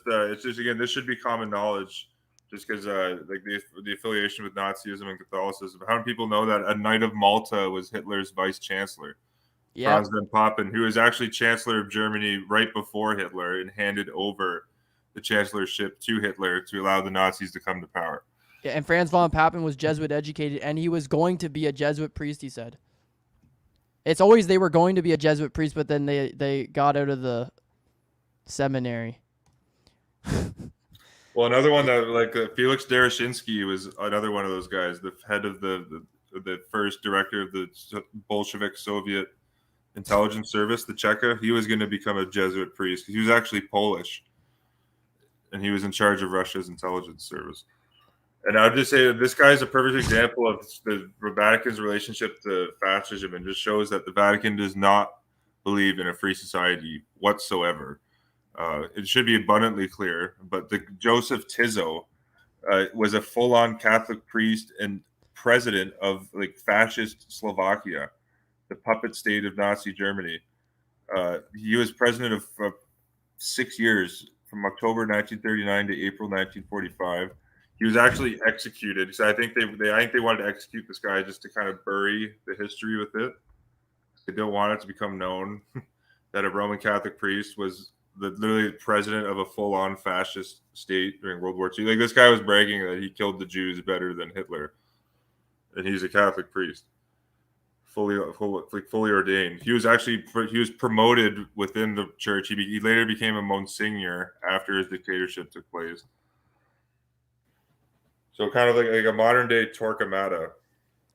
Yo, the person who came up with the final solution of Arianism, the person who came up with it was a Roman Catholic Cistercian monk named George Lanz von Liebenfels, who was a member of the Thule Society, which Heinrich Himmler and Adolf Hitler were members of. George Lanz, he has a Wikipedia page, George Jorg Lanz, Lanz von Liebenfels. He was literally the person who invented Ariosophy and came up with the final solution that the Nazis used. And he has a book called what is it? Catholicism versus Jesuitism, 1903. He has a book written. So that's just like the Bavarian Illuminati. It's just like the Rosicrucians. They put out their blown cover to say that the Jesuits are not part of this person. Let's put out a person who invents a theory of genocide and social Darwinian eugenicism. And when people find out about it, make sure that before they find out about it, we've already said that we denounced him, so it wouldn't have been from us. What was his name again, Nick? I'm going to link his page in the chat. George Lanz von Liebenfels. George von. Okay, awesome. No, I'm going to link that in. Just this ties in like Hitler was surrounded. He was literally surrounded by Jesuit ideologues. Another one was a Jesuit priest here. I'm sure have you heard the name Hermann Muckermann? Yeah, of course. German biologist, racial eugenicist. He published that famous book, I think, Eugenic, in German in 1930. This guy was idolized by all the English eugenicists like Galton and all of those psychopaths. Hermann Muckermann, German Jesuit priest, German biologist. He was actually credited for influencing Hitler on his Aryan race ideology, creating like a master race. Well, that's what this. That's what the Thule Society was about. That's what George von Liebenfels was. Yeah, so I'm sure von Liebenthal and Muckermann were colleagues or co-workers. Like they definitely collaborators at this time, no doubt. Yeah, no, he created a secret society, Order of the New Templars. And he was a member of the Thule Society. It's the listed New Templars. Well, yeah, that's a reference to the Jesuits right there. Here, I linked it. Here, I'll link it to you, so you can look at it, or you can look at it later. It's just a Wikipedia page. Oh, I'll get that link. Well, this is a very important history because you see that's why we're seeing civil liberties being absolutely crushed today. Because the same forces that brought in Nazi Germany are running the show now. So yeah, well, look at where that's kind of common sense that we're going to see liberties in Western civilization completely destroyed when the Jesuits are ruling with an iron fist, virtually unopposed, no challenge to them whatsoever. I mean, that's what it's how the Federal Reserve was created up to. It's only been like less than or just over 100 years, a century since it's been created, and it's absolutely like drained the West.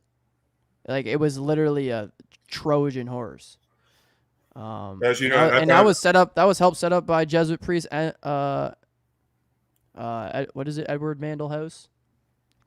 Bunch of quotes he was he was one of the advisors of Woodrow Wilson. Interestingly, another one of Woodrow Wilson's top advisors alongside Edward Mandel House was Joseph Patrick Tumulty, I believe a Knight of Columbus, and was a Jesuit educated at St. Peter's College. He was known as Woodrow Wilson's personal secretary, Tumulty.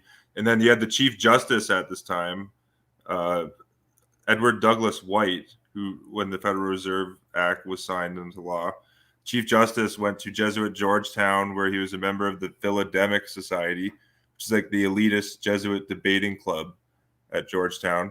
And then Edward Douglas White was also Jesuit educated down in Louisiana. That makes sense because Woodrow Wilson was the first U.S. president, U.S. incorporated president to visit the Vatican. Absolutely, yeah. He met with Pope. Absolutely, that would have been Benedict the 15th, I believe. Yeah, Benedict the 15th was assassinated by the Jesuits on the same day that the Superior General of the Jesuit Order died. Okay, and Vladimir Ledikowski was elected, and the same day, Germany crossed the Rhine into France, starting World War I. Well, and we found the head of Germany, or the head of France's military, was Ferdinand Foch, who credited his whole career to the Jesuits. We found he was a Knight of Columbus. Knight of Columbus, yeah, and he had a Jesuit priest as his brother. Yeah, and he was brought up by the Jesuits his whole life. Ferdinand Foch. He predicted. Yeah, we found that was in like a little obscure Catholic news archive. Yeah, that's where I found that source. And then you found that I think from Georgetown even has Jesuit Georgetown has a clear, like, high definition photo of Ferdinand Foch receiving his Sword of Ignatius Loyola, and a news article from their Hoya magazine. So like we found like contemporary two witnesses of the same thing. And he predicted. I got a photo of him also getting a honorary degree from Jesuit Fordham University, and that's up on Jesuit World Order. Yeah, he predicted that the exact amount, year and month that World War II would happen at the armistice after World War I, because he said he got it from divine intel. Well, yeah, because he got the brief plan. Like, the plan was to, crush Germany with the punishment after the Treaty of Versailles, to bring in the climate for a Hitler to come into power. So he was briefed on that plan. Yeah, and like, where's the thing that the Nazis used was not a swastika. It's not the Indo-Aryan swastika. That's not even the same thing. It's a hooked cross. It's called a hooked cross, and it's found on the Lombok Monastery in Austria, where Hitler was educated as a youth. It's on the altar. It's on the front of the gate. It's a hooked cross. It's literally the Nazi symbol is in Roman Catholic cathedrals for hundreds of years before it was used by the. Well, the Catholic Church was butchering Jews across Europe way before the Nazis, like the Spanish Inquisition. Dude, they made them wear the they made them wear the yellow star back in the 1300s, back in the 900s. When they made the Latin Kingdom of Jerusalem, they murdered millions of Jews. When the Jewish Roman Wars in the 1st to 3rd century, where they killed millions of Jews. Go look up the Triumphal Arch of Titus. Literally, it's a monument saying we've enslaved the Jews. That's why it's natural that Hitler was indoctrinated by Catholic individuals like Karl Lueger, mayor of Vienna, Austria, in his hatred of the Jews. Yeah, and people don't understand when it says in the Synod, and it says when they are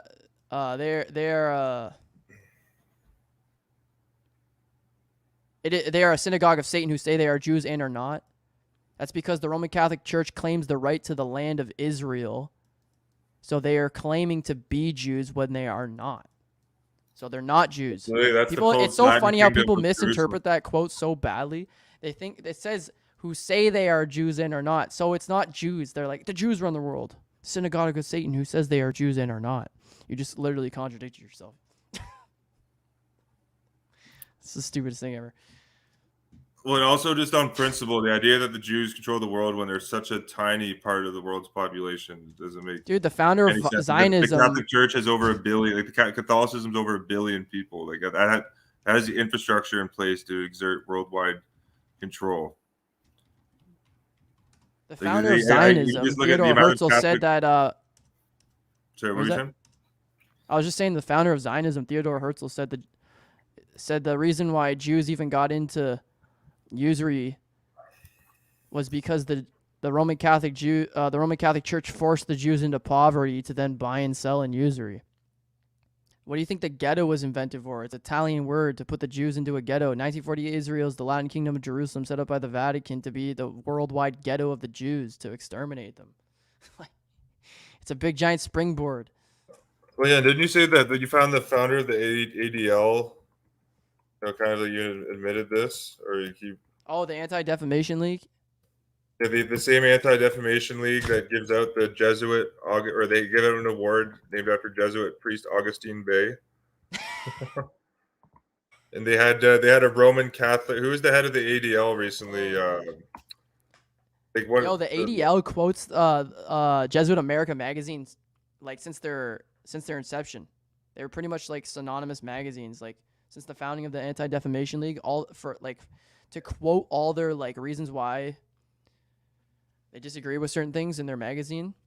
They always reference the Jesuit America magazine. So you can definitely tell the Anti-Defamation League is nothing but Jesuit social justice created by Jesuit priest Luigi Tapparelli. Not to make everyone equal, but to make everyone equally a slave.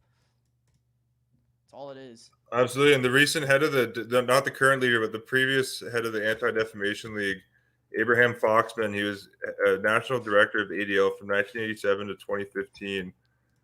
He's currently the league's national director emeritus. He's a Catholic. He's from a Polish Catholic background. He's baptized from his Wikipedia. He was baptized into Christianity by the Catholic Church. Abraham Foxman, given the Polish Christian name of Henryk Stanislaw Kupry, and raised as a Catholic in Vilnius between 1941 and 44. So that's the head of head of the ADL for like 30 years. You got a Polish Roman Catholic, and this guy received, I know he received like a John Paul II award from like the Diocese of Krakow. Oh, it makes sense because he's Polish, right? And John Paul II was an employee at IG Farben, and it says that on the Vatican website, like the official government of the Vatican. It says Pope John Paul was an employee at IG Farben. Where was Vladimir Ledikowski from? Hey, what country is Vladimir Ledikowski from? He's Austrian too, I believe, isn't he? No, the Superior General of the Jesuits, Vladimir Ledikowski. Ledikowski, wasn't he the Polish? Yeah, he's Polish. Yeah, he's Polish. Where was all the concentration camps? Yeah, that's a good point. Poland has been like a Roman. It's been brutally run by Rome for centuries. Oh, dude, you could dig right it's before called Little World War Italy, II. man. It's more Roman Catholic than Italy and in Ireland. Yeah, definitely could be. It's up there. Most Catholic country in the world. It very could be. They've had kings like John Casimir II. They had a Jesuit priest. He was a Jesuit priest. Literally, king of Poland being a Jesuit priest. That's not the first time the king of a nation has been a Jesuit priest. King Louis XIV was sworn in under the fourth vow of the Jesuits. He was a Jesuit priest. King James II of England said he was a Jesuit priest, and his wife said she was a Jesuitess. Like, not working for the Jesuits, a literal ordained Jesuit priest. Makes sense. So, Nick, I found it. I'll link this to you. I found the post you did quoting the founder of the Anti-Defamation League. Oh, yeah, I have it right up here. I was going to read it. Sigmund Livingston. Yeah, he said in his book, Must Men Hate, on pages 181 to 183 and 184 in 1944. This is his first book, Must Men Hate. The title is already Catholic Ecumenism, Social Justice. He says this, the principal act, so pretty much he declares the Jesuit Orders Council of Trent, which is a real historical event that lasted for like 26 years. And her counter-reformation is nothing but a hateful and wild accusation and hoax. That's what he says. He says the counter-reformation, guys, is a hoax. This Jew.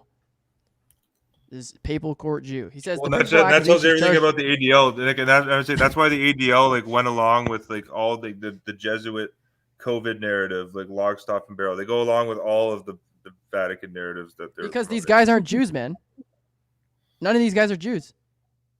They're all Jesuits pretending to be Jews, while the real Jews don't even care about Rome. I don't even know any person. I'm not a Jew. I don't know anyone who's a Jew, but I know for a fact that Jews don't care about trying take over the world. They care about their own things. They don't think about the religion of Judaism. Do they try and proselytize and evangelize anyone in the world? Do they go to countries and missionaries and try and,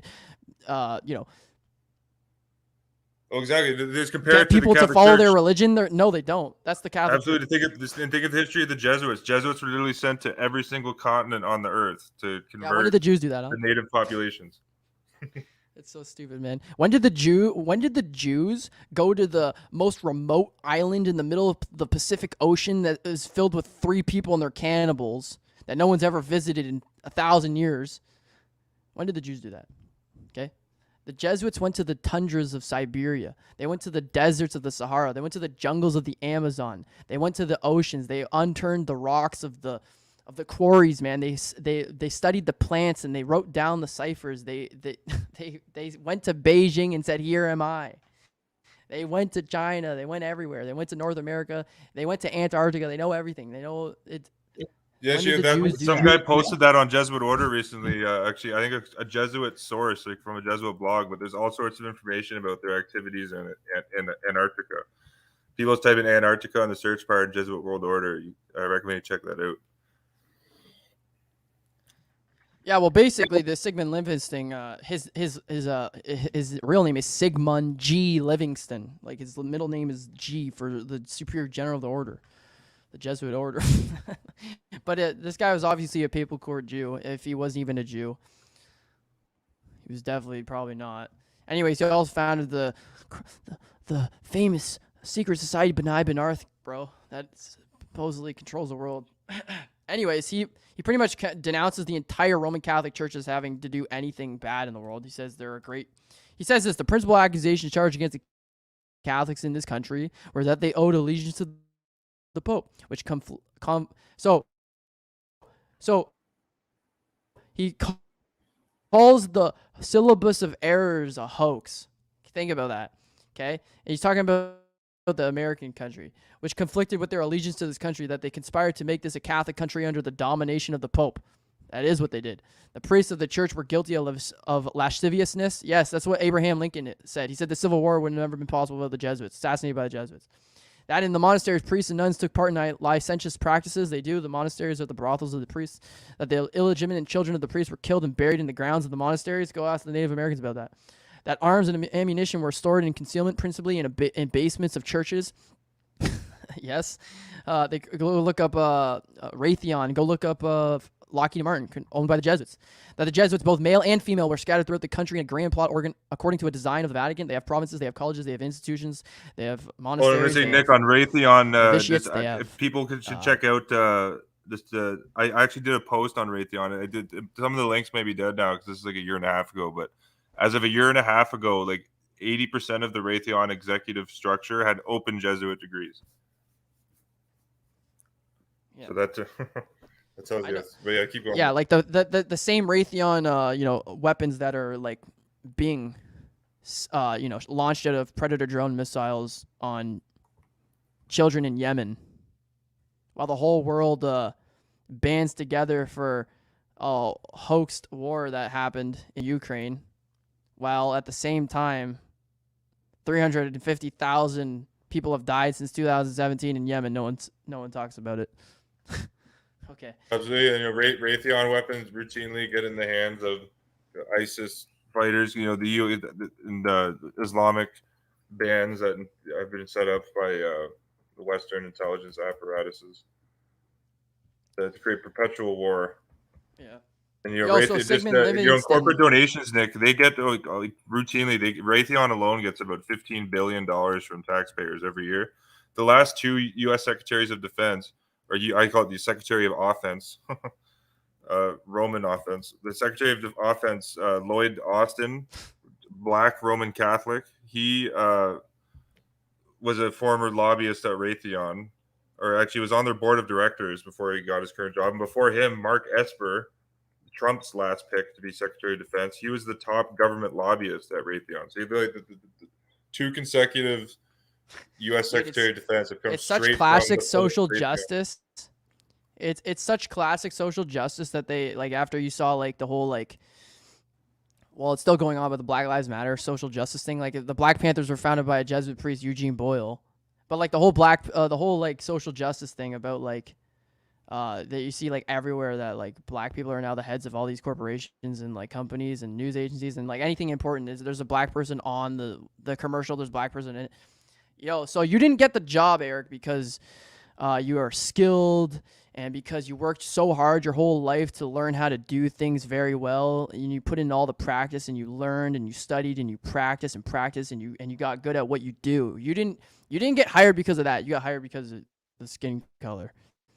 You didn't get hired because of your capability to do things very well. No, you got hired because you're a woman. Like, that's so degrading to a woman. I got hired because of a woman. What about all the I didn't get hired because of my skill. No, we don't care about that. We hired you because you're a woman. Like, it's so backwards. It's so backwards. Did you see the latest?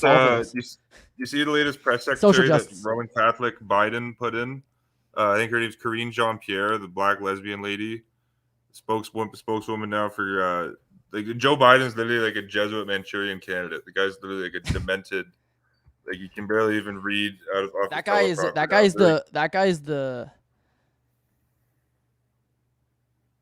is literally an automaton.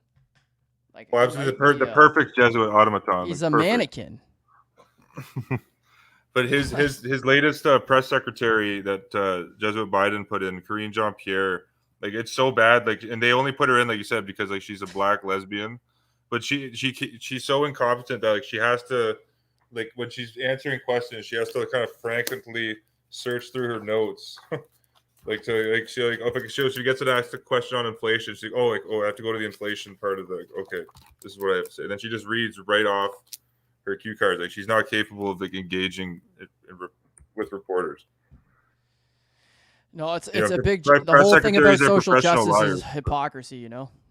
That's what the Jesuits are clever, man. They're the serpent. They're not dumb. They built social justice to be something to destroy class, gender, definitions of words, and you see it happening before your eyes.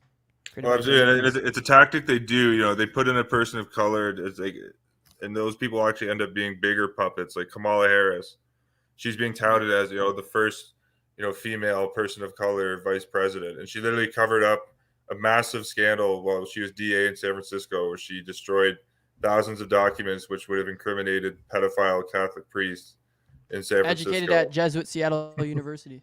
She's put like more black people in prison than probably most DAs in America during her time there in San Francisco.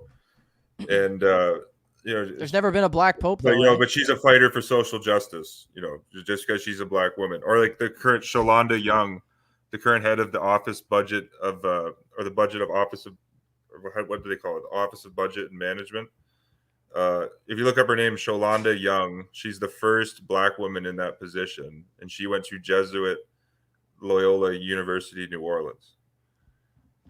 Ketanji Brown Jackson, you can look at how the Catholic advocacy groups were begging the Senate to confirm her as a Supreme Court judge. Her husband is like a top surgeon at Jesuit Georgetown's hospital, like the MedStar Hospital, Judge Ketanji Brown Jackson. And she couldn't even say what is a woman when she was asked in her confirmation hearing. She has a notorious record of being lenient on pedophile offenders, but it's great, because she's a black woman. It's all for social justice. So that's definitely an agenda that they're pushing out there for sure. Even like the head of the Progressive Democrat Caucus, I think her name Pramila Jayapal. I think she's Indian background or some Asian ethnicity. She's Jesuit educated. So and again, they want people to that's part of a massive it's part of the polarization. That's what the January 6th narrative, the Russiagate narratives, the BLM narratives. It's all designed to polarize Americans. And when you're thinking in terms of racial lines, that's what it ultimately does to people. Is that it polarizes them. It prevents you from seeing the bigger picture. Yo, have you ever heard of that Jew educated with the lens of race? Like Barack Obama, like I literally have video of Barack Obama, praising the Jesuits on my channel, and wishing Georgetown like another 200 years of success. But people still think that he's somehow, wasn't as much of a puppet as the other presidents. It just kind of shows you how childish, or how, I guess, how childish people think, or how naive people are on how the world works.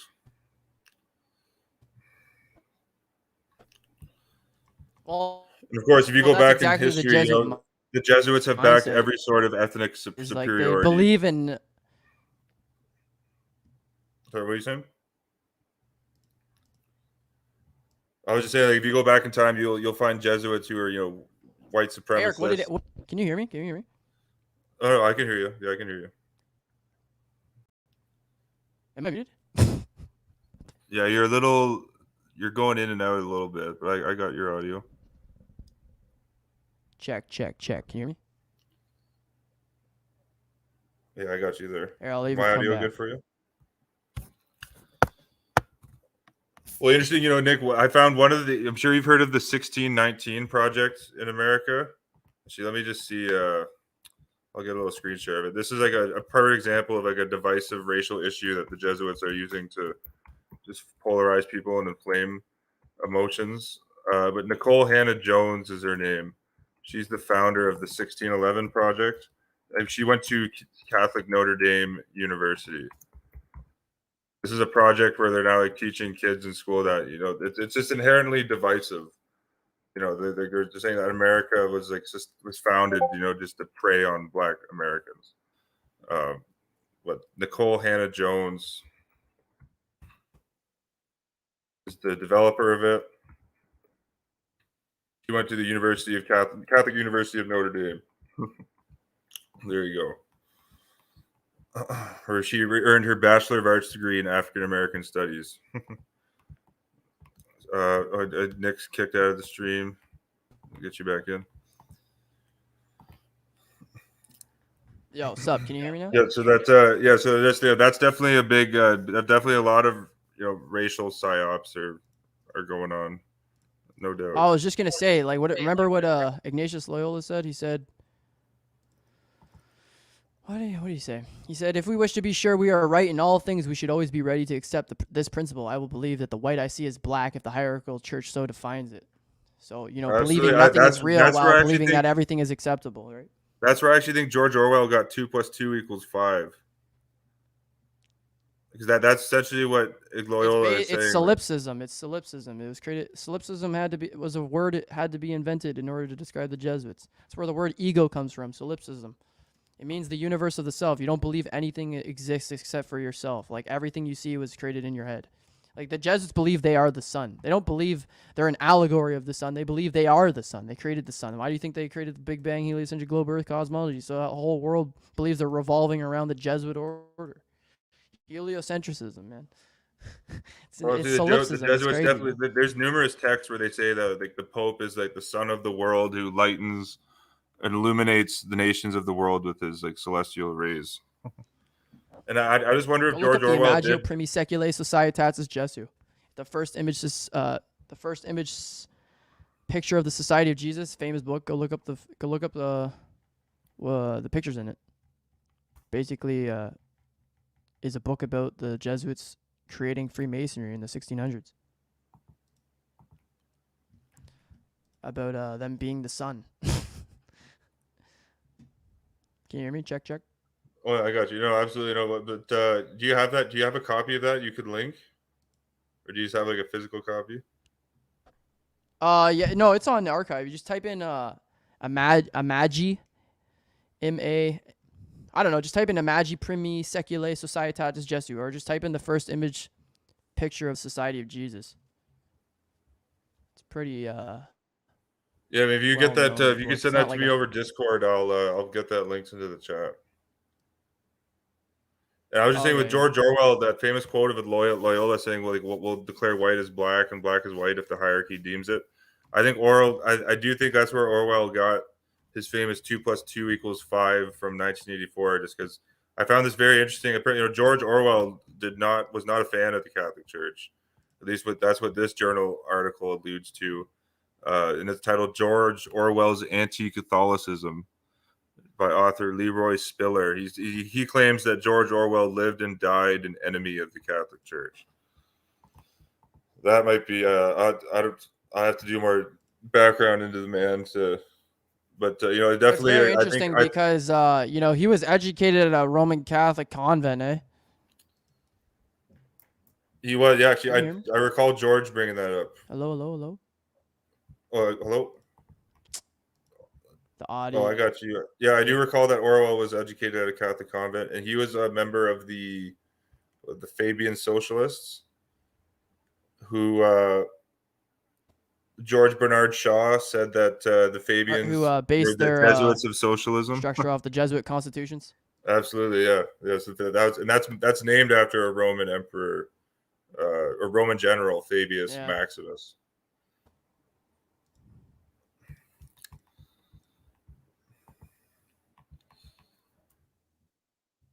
It's fascinating stuff. It's all this information. It's kind of amazing how much power the Jesuits have, and how we're marching onward to a new Roman Empire, and they're doing it with no resistance. Like if you Boris Johnson, right before he was forced out, Catholic Boris Johnson, he actually said that we need to create a new Roman Empire. Kind of referencing the moving geopolitics of the war in Ukraine. You can look at Boris Johnson said we need to create a new Roman Empire like 2 weeks ago now, and that's definitely where we're transitioning to. We are seeing a new Roman Empire being created. Based around NATO, the International Monetary Fund, the World Bank. The U.S. I think the U.S. is the center of the New World Order. And I think that's part of the New World Order name. It's when the Catholic or the Spanish colonizers sailed to the New World and conquered it on behalf of Pope Alexander VI, as we were mentioning at the very beginning of this stream. They were in the New World, or the New Atlantis, as Jesuit Sir Francis Bacon would call it, has become the center of the New World Order, which is essentially modern day Washington, D.C. That's kind of how I see it. And that's why you got the Novus Ordo Seclorum on the back of the U.S. dollar bill.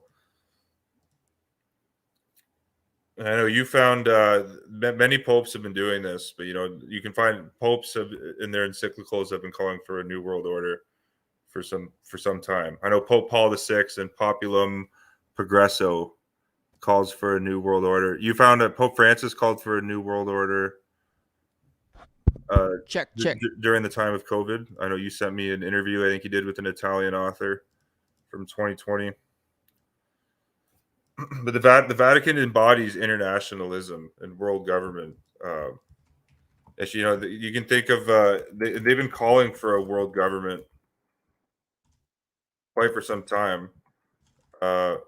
Here's a photo. I'm going to share my screen right here quick. I think you've probably seen this. This is a New York Times article all the way back from 1960. You see here, world unity held Catholic goal by leader of Sodality Congress. You see here, but the Jesuit priest, Father Reverend Louis Paulson, says a new world is in the making and it'll be a one world. The church concept of the mystical body of Christ is the idea of world federation. And he says the spirit of Catholics is much stronger than the national spirit. So, but then the New York Times summarizes this: Roman Catholic lay leaders have a task in developing a world government far stronger than any federation that has existed in the past. So that's seeing like a new Roman Empire being formed. Is your audio good there, Nick?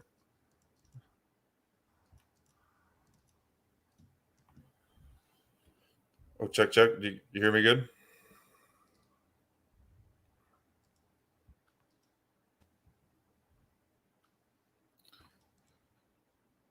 I don't think your mic's muted.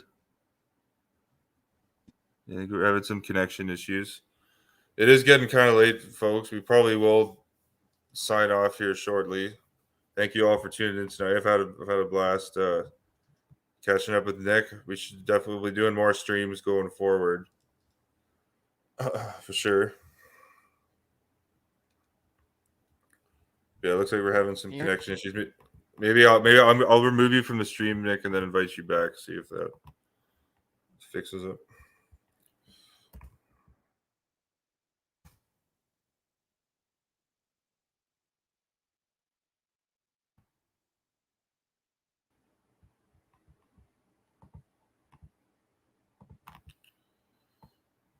Let's just see if Nick gets back in.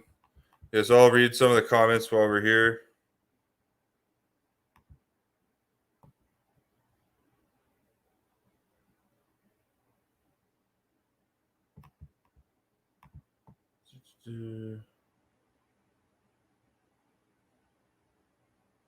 Thanks, you guys. Oh, nice to see you, Chris.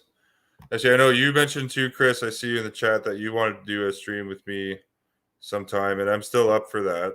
I've just been very busy lately, but I have some more free time now, and my YouTube strike situation has been absolved. So definitely, I'll try to set up a stream with you too sometime, Chris.